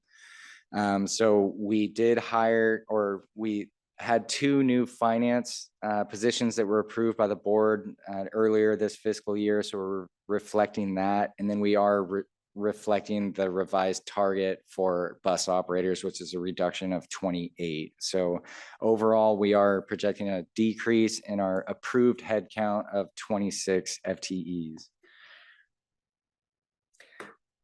So also within personnel, we have fringe. You can see the different categories summarized on the top right. So pension costs are decreasing 540,000. That's all in the San Diego Transit defined contribution plan costs. We had built in additional funding in the original budget as those collective bargaining agreements were scheduled to take place. However, most of the focus was on wages and healthcare, so we didn't see the increases there that we had provided fund or padding for. On the healthcare side, we are projecting a decrease of $1 million or almost 5%. That's due to the employee share increasing, which reduces the net expense to MTS. That is reflective of the new and final collective bargaining agreements. Workers' compensation costs are increasing by about $500,000. That's mostly on the claim side, with which are increasing by 300,000, mostly on the trolley claim side specifically. And then we're also increasing the budget for the third-party administrator who administers those claims. And then lastly, there's a category for other, which is increasing by a little over $1 million. And that's because cost recovery for the flagging wages is decreasing because we get reimbursed for most of those flagging wages from the CIP because a lot of it's for capital projects. And so because we're bringing down the wages, we're also bringing down the cost recovery, which shows as an increase to expenses. So overall, fringe costs are decreasing by 301,000. Next, we have outside services. So our contracted security costs are decreasing 221,000. That's just based on our actual contract usage so far and tidying that up based on how much we're actually using. Repair and maintenance costs are decreasing by 565,000. That's primarily due to moving some of the budget for tire replacement and bridge repairs from this year into next year's budget based on when that work can be completed. Engines and transmissions increasing 461,000. It's been a bad year on that side. We've had to send we've had more failures and historical, so we're increasing that budget. The big mover here is the line for other services, which is increasing by 1.9 million due to a variety of items. So our CCTV maintenance and replacement costs are increasing by 458,000. The KMD stucco replacement project for 307,000, that was actually budgeted last year, but that work didn't get completed, so we're budgeting for it this year. We've had emergency track repairs that are leading to an increase of about 425,000. Radio purchases for security, that was budgeted last year as well, but the invoice didn't hit till July of this year. So that's 266,000 we're reflecting in the amendment. And then we're also reflecting 400,000 for the TransDev insourcing study. That's about 2/3 of the total cost, with the remaining in next year's budget. And then lastly, our largest outside service is purchase transportation. That's our contracted fixed route and paratransit service contracts with TransDev. Small change overall, about $500,000 or less than 0.5%. And that's really due to adding the Route 910 overnight express, which just started in January. Service levels overall are staying flat versus the original budget. Energy. So the main drivers of our energy budget are compressed natural gas and electricity. On both of these, we've had very favorable commodity rates so far this year. On the CNG side, we're bringing down our projected rate per therm from $1.52 to $1.30. That's about a 15% decrease. We are increasing consumption a little just based on our consumption levels so far. Overall, we're projecting a $1.5 million decrease in CNG. On the electricity side, we're bringing the projected rate down from 40 cents to 38 cents, which is about a 7% decrease. However, on the electricity side, we are increasing consumption by almost 8% to account for the additional trolley service that went into effect in January. So even with the added service, we're only projecting about an increase of 101,000 or 0.3% to our electricity budget this year. So in total, our energy costs are decreasing by 1.7 million in the amended budget. Last slide on expenses, we have some other categories. So materials and supplies are decreasing by 727,000. That is moving the budget for the TVM credit card module upgrade from FY25 to FY26 based on when that project can be completed. Risk management is decreasing by almost $700,000. That's due to a decrease in our projected liability claim payouts based on what's in court and what's scheduled to be settled this year. We're also bringing down the related legal expenses for those as well by 150,000. Next, we have general and administration, which is increasing by 643,000. We needed to reflect 222,000 in handheld fare validator purchases for the open payment pronto changes. We're increasing the budget for credit card fees by 235,000, which is the merchant fees for based on transaction volume. And then we're increasing the budget for Mills Building rent by 231,000 to reflect our final lease payments this year. And then lastly, vehicle and facility leases. We do see a significant increase here this year by 487,000 or almost 29%. A couple of factors here. We did increase our fleet size. A couple of the heavy duty vehicles and our security vehicles required upfront payment of the third-party add-on equipment add-ons that we purchase. We've seen the resale value of the vehicles in the used car market decrease, which usually offsets these expenses more. And then we also have a new contract that just went into effect in January with increased leasing costs as well. And so overall, these other categories are decreasing by 294,000. So here you can see a summary of our expenses. We're projecting 448 million in expenses, which is a decrease of 35,000 from the original budget. And so here you can see our overall picture of the operating budget. So we have recurring revenues decreasing by 2.9 million due to the sales tax declines. Expenses are coming down to 35,000, essentially staying flat. So our structural deficit, which is recurring revenues minus expenses, is projected at 81.5 million now, which is an increase in the structural deficit of 2.9 million, really due to the decrease in recurring revenues. In order to get to our overall balanced budget, we need to add in the one-time funding. So we are projecting 25 million to come from the operating deficit reserve this year, which is a decrease of 6.5 million from the original budget. And federal stimulus fund, we're increasing that by 394,000 to reflect the final exact balance. We had a round figure of 47 million in the original budget, and then we're adding in the 9 million in SB 125 funding, which is one time in nature. With those, we do have a balanced budget. This is very close to the forecast that we had provided during the last board presentation. And so with this, we aren't expecting any significant change from the 5-year forecast. So at this time, with those shifts from capital, we would still be expecting to hit the fiscal cliff in early fiscal year 2029.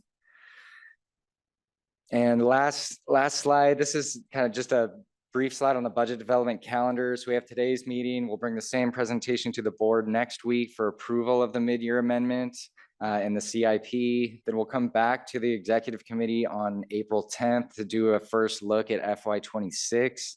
Then we'll do that same presentation to the board the week later. And then we will come to the executive committee on May 8th for a draft of our final operating budget, and then ultimately bring that to the May 15th board for a public hearing where we'll be asking for adoption of the FY26 operating budget.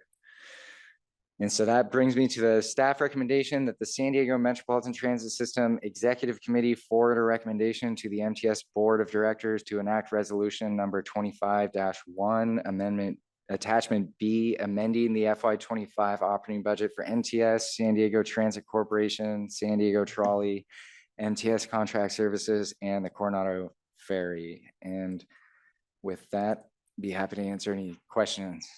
All right, thank you. Clerk, do we have any public comment on this item? We do not.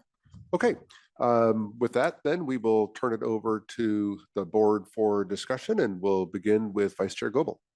Thank you, Chair. Very comprehensive as usual. Thank you, Gordon. Let's go back to slide number 3. This is the fair enforcement practice that began February 1st.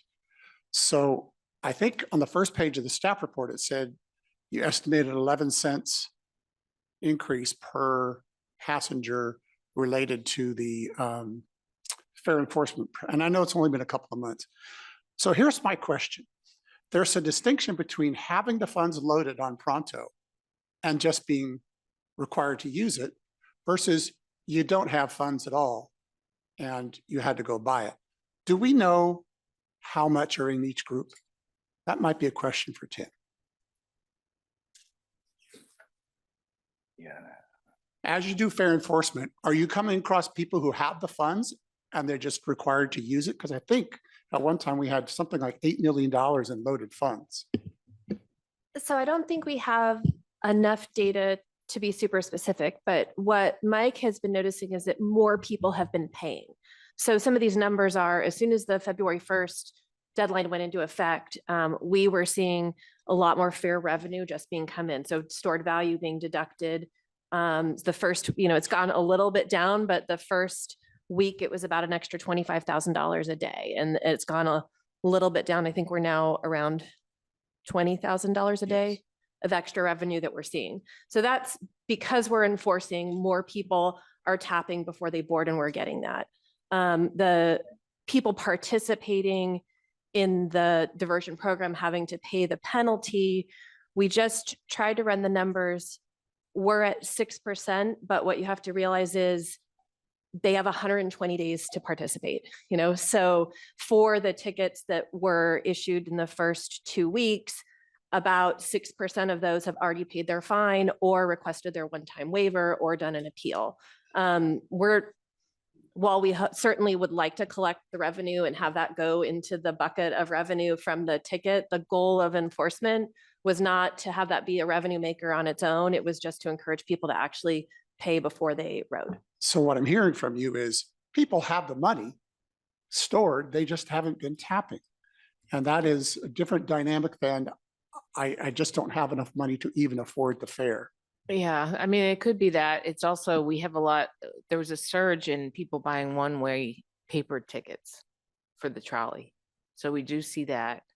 The fare enforcement issue has not been on the bus, it's on the rail. Right. And so it really is a factor of how often people are seeing somebody with, to check their fares. But you've got the breakdown? Well, I don't have the breakdown, but when we do fair enforcement and security goes up and checks someone, they can see whether there's funds on that card and just hasn't been tapped, or if there's no funds on that card. And we do have those percentages, and we can show them to you. I think that would be interesting because it is a philosophical policy decision that we're basing some of our enforcement on. Are our riders really economically challenged that they just don't have the funds and they happen to get caught versus I've got the funds, I've just never been asked to use them. Right. And that is a different dynamic. And I think important for us to know. Yeah, and just to be clear, the 11 cents was based on a few weeks of data. We are still looking at this. We haven't even closed the full month yet because we were just looking at store value taps. But if people are tired of doing store value, they could be buying monthly passes, and we wouldn't see that so far yet.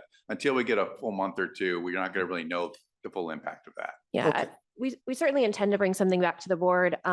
I was thinking, while in these budget updates, we'll give you, little details as we get them, but the best time would be after a full 120-day period has passed, so we can really see of those, so maybe more in 6 months, because then we'll have had a month or two of the full breadth of time to participate in diversion, how many people have done that, and then what has our revenue trend been over that time period. Sounds good. Okay, if we could go to slide 13, please. This has to do with the policy of wages. So at the bottom there, our hiring target is 28 less than the previous target. We're actively recruiting, but we're still below target. So one thought could be, let's just keep increasing wages until we get full employment. And the other is, well, we can't really afford increasing wages because we're in an economically challenged environment. Do you have a sense whether increased wages would fill that gap, or is everybody having the same problem? So the feedback we got during the budget meeting was actually they're not having trouble filling the operator positions now. Like with the classrooms, I think the most recent information is that there's like 35 people in the most recent class, which is really good. So maybe it's a factor of the economy or what's going on, but as of late, there doesn't seem to be an issue getting people in training. So, and we've done already a variety. We did a $2 per hour increase for the operators alone a couple of years ago. And then we just had this package that had significant increases as well.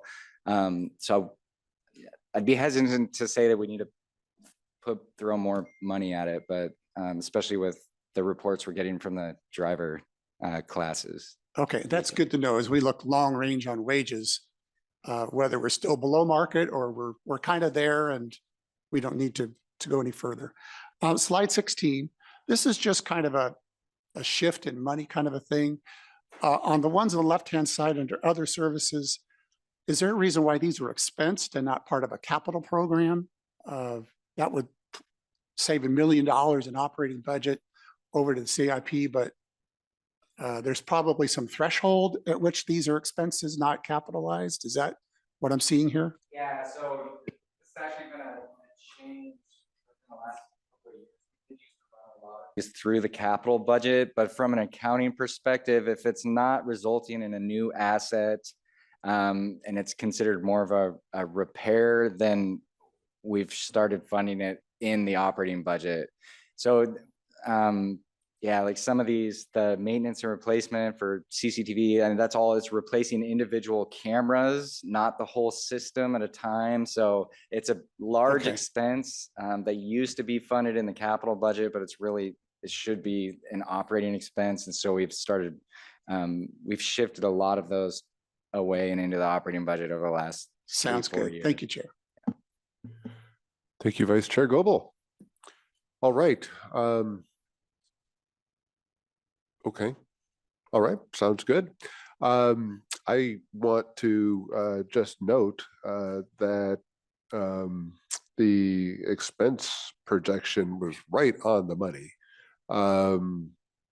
which is good. And on the revenue side, the things that have been under the agency's control, or more or less under the agency's control, ridership update, ridership revenue, the digital advertising that came up earlier. I mean, those have done quite well. And where we've seen more challenges are in areas that are less under our control, sales tax revenue, which is something that's affecting every agency. So just wanted to thank you for the good projections here. This is an action item. I'll go ahead and make a motion to approve the staff recommendation. We'll go to Vice Chair Goebel. Second. For a second, and seeing no further discussion, we'll ask the clerk to call the roll.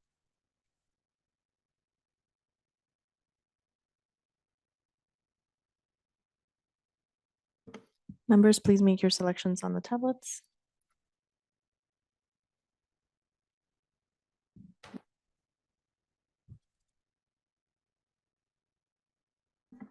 The motion passes with 5 members voting yes and 2 members absent. Thank you, Clerk. Chair, if I could ask the committee to weigh in on, do you want this same level of specificity in this presentation at the board? We got very far in the weeds today with this committee.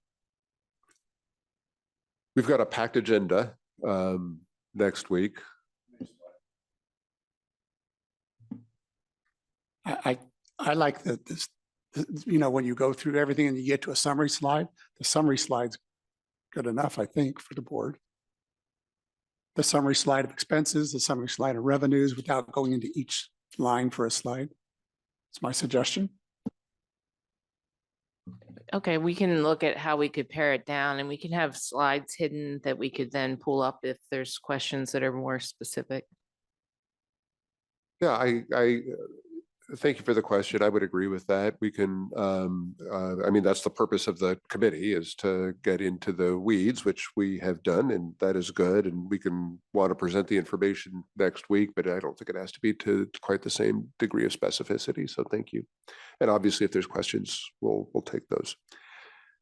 All right, our final item today is item 7. That is an informational item on the comprehensive operational analysis scope of work and selection process. And we will invite Brent Boyd to present this item. Feel free to get started whenever you're ready. Okay. Good morning, Brent Boyd, Director of Planning and Scheduling. I'm also here with Brianda Diaz, a procurement specialist, who will talk about the selection of the consultant for this project. So the comprehensive operational analysis scope and evaluation, we've been to the EC last month and the board of directors last month talking about the project. We got asked to come back to give a little bit more detail about the scope of work and the selection of the consultant. So that's what we are here to do. Where's the, thank you. So a real quick recap of what a COA is. Essentially looking at the system in a blank slate, fresh look at the system, evaluate to determine where we can make improvements to make the service more effective and efficient. It's something that many transit agencies have done.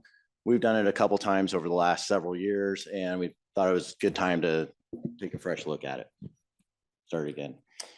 Essentially, it's analysis of current and potential ridership, looking at travel patterns, demographics, current and future land use, operating costs, and transit performance in relation to Board Policy 42. Board Policy 42 is our adopted policy to look at transit service evaluation and implementation. We look at what's working, what's not, and how we'd implement changes. So we'll look at that policy in relation to this project. Ultimately, it would lead to recommendations for changes into the changes in the transit network to improve productivity and availability given the funding scenarios that we have in front of us. In terms of the project to be managed by the MTS Planning and Scheduling Department, the outreach would be done by the Marketing and Communications Department here. And we'd hire a consultant to analyze existing conditions and work with us in developing planning scenarios. And this is very similar to past efforts that we've done in previous COAs. I mentioned that we came to the EC and the board last month. We came to the EC a month ago today, presented a summary of the COA and the potential schedule. The EC recommended that we forward to the board of directors the recommendation to pursue the COA, also begin preliminary efforts on the feasibility of a transit revenue measure on the November 2026 ballot, and also work with SANDAG and NCTD to conduct a fare study regarding potential impacts of a fare increase. So we presented again to the board of directors last month, and they voted to pursue the COA also, but wanted additional information regarding the scope of work, as well as the consultant selection process. And that's what brings us here today.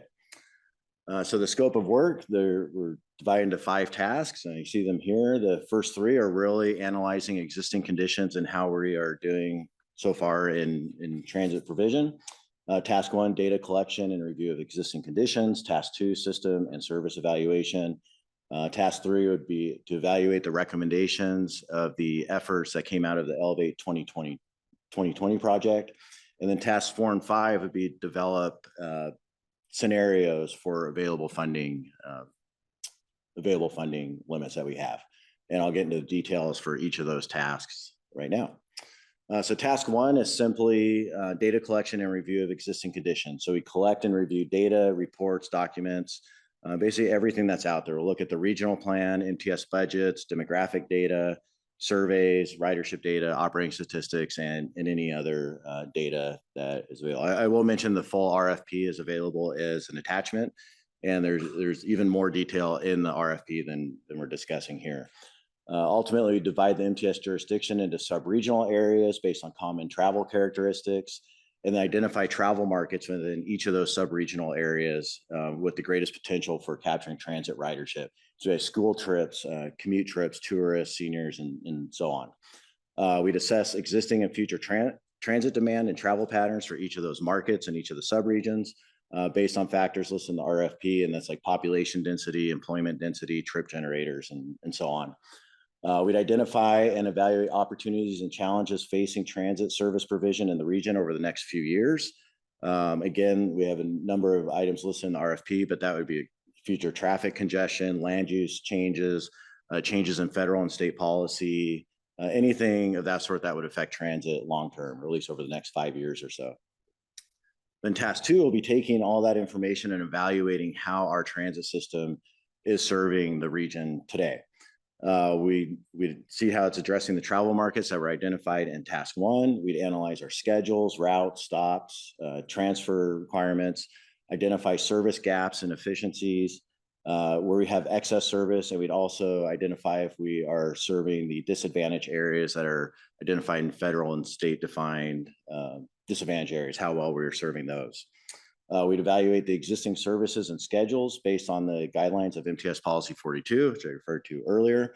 And the Policy 42 really looks at it on a route level. We will be looking at it in a segment level, segments of route, segments of time, days a week, and so on. So much more detailed than Policy 42 does get. But services that are consistent with the Policy 42, we'll identify them for potential reduction, discontinuation, or restructuring, or other changes. And services that have potential for exceeding existing performance will be identified for possible enhancements. The deliverables for this task will be a technical report summarizing the efforts. We will find out from the consultant if they have additional lists of service gaps, deficiencies, and opportunities, and we'll prepare materials to present to up to 2 MTS Board of Directors or Executive Committee meetings. And I skipped over that on the previous task. We'll also have 2 presentations for the board or EC in task 1 as well. Task 3 will evaluate the recommendations that came out of the Elevate SD 2020 efforts. That was an effort that we had we're looking at doing a sales tax measure in the 2020 general election. And we did an analysis of what can we improve in the transit system for that ballot measure. We identified frequency improvements on the bus and trolley, 21 new rapid bus lines, first last mile connections, mobility on demand services, and so on. So the analysis will look at what was recommended in that effort and see if they're still relevant today, knowing that those are recommended pre-COVID and things have changed since COVID. There will be no board or EC presentations as part of that effort. That'll be essentially part of task 1 and task 2, and will lead into tasks 4 and 5, which I will talk about right now. And that's kind of the main point of the effort, is to develop 2 different service plans. And we'll be looking at 2 different scenarios. Scenario 1 is with additional transit funding. Right now, we're estimating an additional $75 million in revenues to increase existing services. And that's based on a revenue measure that might be placed on the ballot, or finding some other funding sources. Scenario 2, which would be task 5, is assuming no increase in transit funding. We will have the fiscal cliff that we've been talking about $100 million budget deficit, and we'll be looking at reducing services in the $30 to $50 million range. All of these money amounts are ballpark figures right now, and they may be revised prior to the start of the task, and we'll get into the schedules at the end of the presentation. All these plans will be developed, both these plans will be developed to address service gaps and opportunities identified in the previous tasks. They'll build upon the core network service concepts developed through previous efforts and adopted in Policy 42. They'll promote seamless, efficient, and effective travel. They should consider the current financial and operating constraints within the area and propose an appropriate balance between productivity and coverage. Productivity is essentially serving high ridership areas, and coverage is making sure that all areas of the region are covered. So that'll be talked about throughout the process. And they'll evaluate the benefits and costs of the proposed service strategies and compare any differences to the existing transit network with a number of stats that they'll be looking at. Again, they'll evaluate the restructured service with a combination of qualitative and quantitative measures that you see addressed there. And then each service adjustment will be described with at least the information you see there: description of service, route map, service spans, proposed headways, frequencies, estimated ridership changes, financial operating and performance statistics, and required vehicles. Each plan will be presented to the board of directors. We have in the scope 3 presentations for each task, so 6 total over the 2 service plans. There'll be technical reports outlining the service strategies and the plans. Task 4 where it's the service enhancements. That is scheduled to coincide with key decision points regarding potential revenue measure. So that will be done throughout the end of this year in preparation for early next year. And then task 5, looking at service reductions, will coincide with key decision points regarding reduction in service if we do not get additional funding. And again, we'll go over the entire schedule at the end. I'm going to turn it over to Brandon now to talk about the consultant selection process. Thanks, Brent. As Brent mentioned, I'm the procurement specialist who is facilitating this solicitation. The RFP was posted in early February with a due date of March 17th of this year. The RFP outlines the scope of work that Brent detailed, as well as the evaluation criteria and the evaluation process. Changes can still be made to the RFP through an addendum. However, depending on the significance of the changes, we recommend that we extend the due date just to give proposers enough time to review the changes and have sufficient time to submit their proposal. As mentioned, the proposal due date as of now is March 17th. Once we receive the proposals, I take a look at them first for responsiveness and responsive checks, which includes checking to make sure that they are good to do business with, as well as seeing if they meet our pass and fail criteria, which in this case is the ability to meet our insurance requirements and demonstrates previous experience working for public agencies, transit entities, or corporations on a similar project, as stated on the scope of work. Once I've deemed who is responsive and responsible, I forward the technical proposals only, not the cost proposals, to the evaluation committee, which for this project will be comprised of senior MTS staff from the planning and scheduling, finance, operations, and marketing departments. We use, as part of the evaluation process, we use an evaluation and selection process in which proposals contain both price and qualitative components, and the award is based upon a combination of both to determine the most advantageous to MTS. As mentioned, the evaluation committee will review both first the technical proposal. Once they've scored based on qualifications of the firm or individual, staffing, organization, management plan, and work plan, I reveal the cost. And so the cost is shown at the end, and this is the criteria and the weights. The committee will then arrive at a comprehensive proposal score for each proposal, and a list of top ranked proposals within the competitive range will be developed. It's up to the evaluation committee how they would like to move forward. If based on the initial evaluation, they've decided that they've received all the information they need, the committee may decide to forward the final recommendation to the CEO. However, if it's determined that we do need additional information, we bring in the top ranked proposers for an interview. The interview includes a short presentation and then Q&A, and this allows the evaluation committee the opportunity to rescore proposals and enter into negotiations, which includes requesting best and final offers. A final recommendation will be sent to the CEO and the board of directors for approval. And when we bring it back to the board, we do show a summary of how we scored each proposer and how they were ranked. And this shows the tentative schedule we currently have. Again, the proposal due date of March 17th, with the initial evaluations starting on the week of April 3rd. Interviews are tentatively scheduled for the week of April 14th, looking to issue a notice of intent to award on April 25th, and for board discussion and potential approval on May 15th, with a contract execution date of May 30th, with a contract effective date of June 1st. And now I'll pass it over to Brent, who will go over the overall COA timeline. Thanks, Brandon. So we are in March right now. We're at where the bids are due. Selection of the contractor April, and then board approval in May, as Brandon mentioned. Then assuming that that goes according to schedule, we kick off the project. Tasks 1, 2, and 3, that's really the evaluation of the existing conditions and the evaluation of the current transit system and the recommendations that came out of Elevate 2020. That would occur throughout late summer and early fall. And then we would get into the real meat of it, which is developing the service plans. So task 4, developing the service and implementation plan for increased service.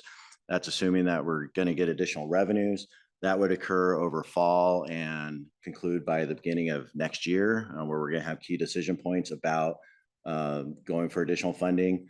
And then at the same time, once that concludes, then we'll start with task 5, which will be developing the service reduction plan, which we need to have in the event that the additional funding doesn't come through. And we'll have that ready to go by the fall, where we'll make decisions on what path we go, probably in November, and then we'll be ready for implementation, or at least the start of implementation of either plan starting early 2027. So that concludes the presentation. Thank you very much. Clerk, do we have any public comment on this item? We do not. Okay, this is an informational item. We do not need a motion on this, but we will entertain feedback from the executive committee. One tweak that I would recommend is on some of these deliverables, there are preparing materials to present to the MTS Board of Directors or the executive committee. I would like to include the ad hoc committee that we are putting together, which will be involved in helping to steer this project. I mean, it could be some sort of combination, but I would like to see the ad hoc committee involved in the front end of this. Yeah, in the RFP, we're asking the consultant to prepare the materials, and then staff will actually do the presentations. Okay. So we could actually come to as many as are needed for either any committee. Okay. All right. Fair enough. Thank you. I appreciate that. Just want to make sure that we can get that stuff at the front end. Let's go to Director Elo Rivera. Thank you, Chair. Thanks for presenting this. Just 2 questions. The first is kind of how the information will end up being presented to us. And I think one thing that's important that I don't necessarily see spelled out, and I don't know that it would be spelled out yet, is ensuring that the analysis does provide some reference to the human impacts that we would expect from the changes that are made. Again, that very well could be already kind of baked in. We didn't see it explicitly named. The second piece is a little bit more on the creative side. Would it be outside of the scope that we currently have for there to be an analysis of potential of the revenue profit opportunities, more specifically, of running tourist specific service routes? We live in a tourist region. There are companies that make presumably good enough amounts of money to make a profit on an annual basis, serving tourists. Could that be something that MTS does in order to supplement our budget in such a way that allows us to better serve San Diegans? So in other words, leverage San Diego's standing as a tourist destination in order to help MTS riders. Is that something that would be outside the scope? Well, we look at all ridership, whether it's tourist driven or it's specific industry, NASCO, for instance. And so this will take that into account as they're looking at segmentation of each of the routes. So certainly that is something we look at. You know, the 992, we will look at that with regard to both people who work at the airport, but also how we could drive tourism better. And that's just one example of the type of tourist route. Then there's the ones that are in the beach areas where we increase the service on those routes with the recognition that people flood the beaches during the summer. Right. I guess what I'm asking is kind of even more specific than that. Kind of mimicking some of the routes that are run services that are offered, is there a world where MTS could essentially become a competitor to some of the for-profit companies that operate in our city that are moving people around? So that might be a charter regulation question more than. Yeah, and so there are rules that, we are allowed to have kind of fixed route, regularly scheduled service. And then our fare system normally, like you potentially, I guess, could create a segment of routes that are regular routes that are more expensive and not part of the regional transit pass. But we aren't allowed to do like one-time trips or scheduled. That's called charter, and that's intentionally set up that federally funded and subsidized work can't compete with these private businesses. And so there would be, it's certainly something that we could explore, but it would, if I'm getting your route, it would be doing specific routes that are a higher cost. And so they're a separate fare to like ride those routes essentially. Otherwise, we would routinely look at, is there routes that tourists would want to go to give people a way to get to the zoo and things like that. Yeah, Karen, it's exactly what you said. It would be while they're doing this analysis, if it's outside the scope, it's outside the scope, but it would be, in my mind, a different fare, and it'd be a fare that's meant to make sure that we're not just getting by, right? But and I think that's part of where my head is at, is that there's benefits to tourists being here for sure, and our system adapts to meet their needs, and that doesn't necessarily there isn't necessarily a net value to MTS in doing that. I don't know that there is. It doesn't sound like there is. So we looked at this, for instance, in conjunction with the port on the harbor front, because of all the hotels that are down there and the convention center. And we thought, oh, well, maybe there's a market there. The modeling at the time didn't really increase the number of, you would get some more riders, but it would be heavily subsidized service. Right. So that's the challenge that you face when you try to market to a tourism segment.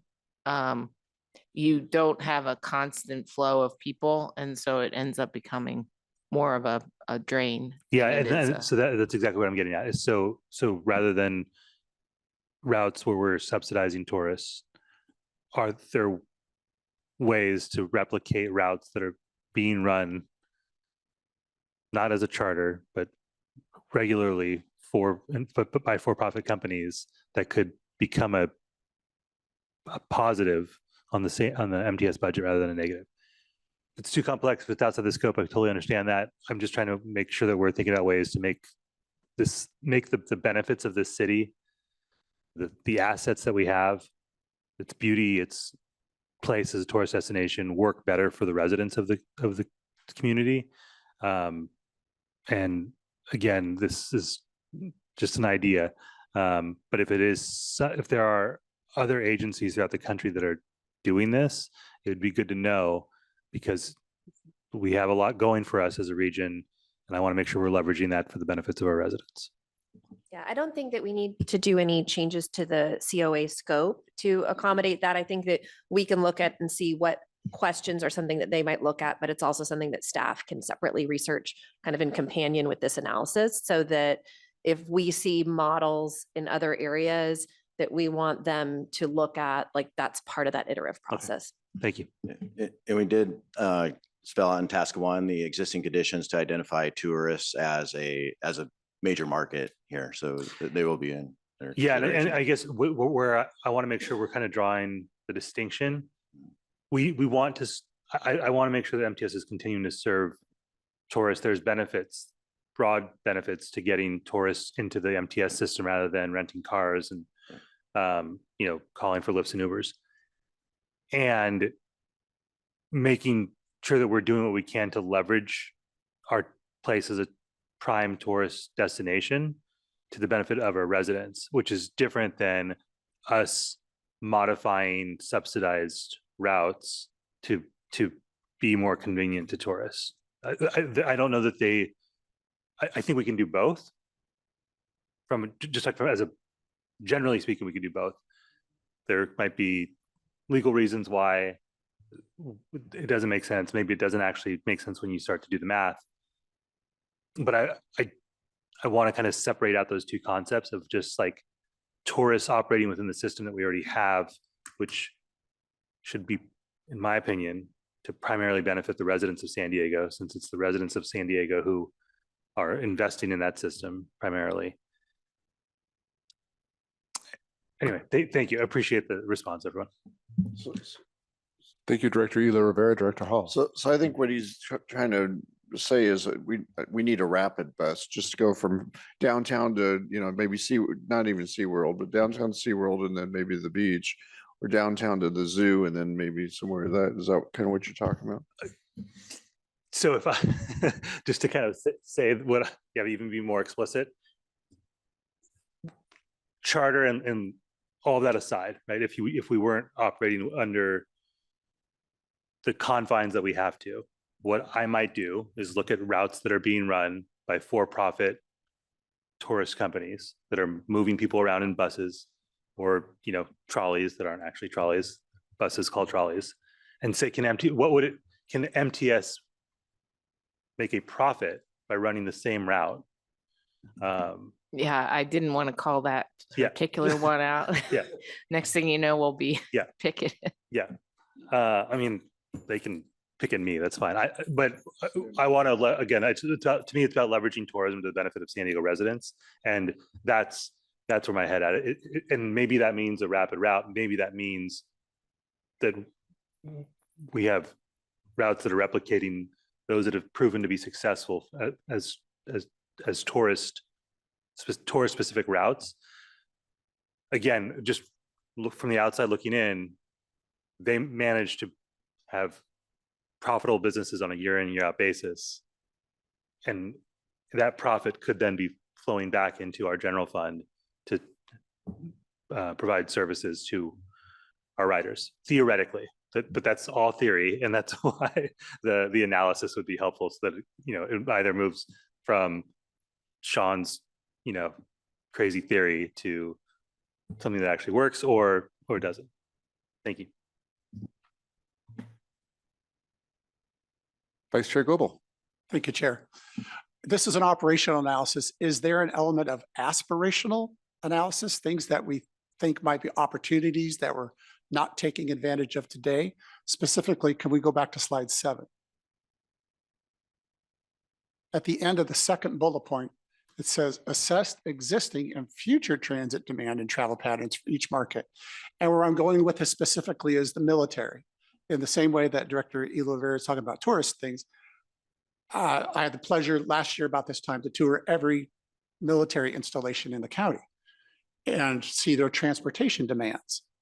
The people out at Point Loma would love to see a ferry come back for ferry service. Where you park to get on the ferry is another issue. But they used to have a ferry decades ago that would thousands of people would go out there every day for work.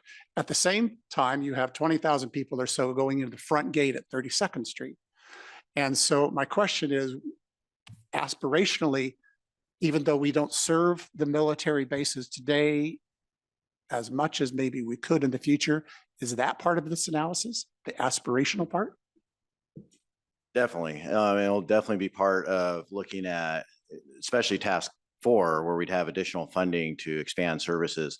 This task 1 is really just looking at what we're doing right now, just basically accumulating information and evaluating what we're doing right now, and also identifying gaps in service and opportunities. So what you speak of right there, that would definitely be an opportunity where we could look at increasing service, looking at the travel patterns there, and so on. So it's certainly, and we'll certainly be looking at all the different opportunities we have to increase service and change our service around. Sandag's military working group may be a good contact for these kind of thoughts, because all the military is encapsulated in one group. And there's one person there who's kind of the community liaison between all the different installations and the military. So that might be a good point of contact for this kind of discussion about transit for the military to reduce VMT. Yeah, and we do meet. We just met with the Navy a couple of weeks ago regarding their downtown headquarters, where they have the return to work. So we reach out to them on all site, Great. all sorts of different things. Thank you. Thank you, Vice Chair Goebel. Director Elo Rivera. Thank you. Sorry about that. Just to kind of, the ferry was a good example. We've got this, there's a new resort that's opened up in Chula Vista, right? So the Gaylord Resort. Again, and theoretically, a ferry from near the airport to down there to Chula Vista stops at the Shell. Like that sounds like a thing that tourists would love to ride. And is there a space for MTS to operate something like that in a way that can be a positive revenue, a profit producer for the agency? Well, we did study that in Elevate 2020, and so that will be part of the other task 3, I think it is, where we look at what we did with that planning effort. And that might be the strange situation where you're both serving residents well, workers who are moving to and from those two areas, and that just sounds like the sort of a thing a tourist would love to hop on, our beautiful bay. And if I'd rather us get in on that than some cruise line that yeah. Thank you.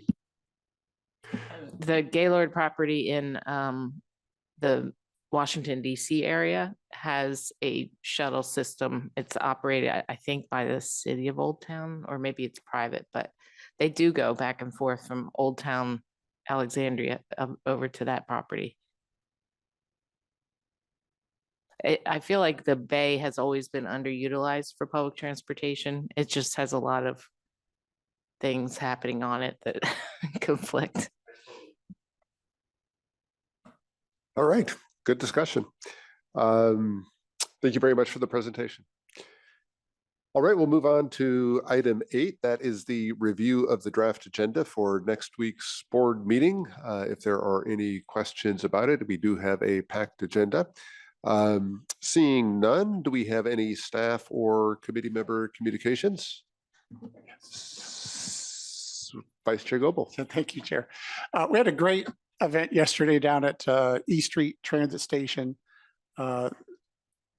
As usual, the marketing communications group put on a great event. Thank you very much. The video that came out yesterday is first class. I commented to Marcial, who was involved in production. I rate movies by how many times I look at my watch. It's a 1 watcher, it's a 2 watcher, or if it's really good, like Mission Impossible, it's a no watcher. And so I told Marcial that the YouTube video that I saw yesterday was a no watcher. I didn't have to look at my watch and see how long have I been watching this video. It was very well done. All right, we have a new criteria. Thank you very much, Vice Chair Goebel. Seeing no further communications, the Executive Committee's next meeting date will be April 10th at 9 o'clock in the morning. And with that, this meeting is adjourned. Thank you.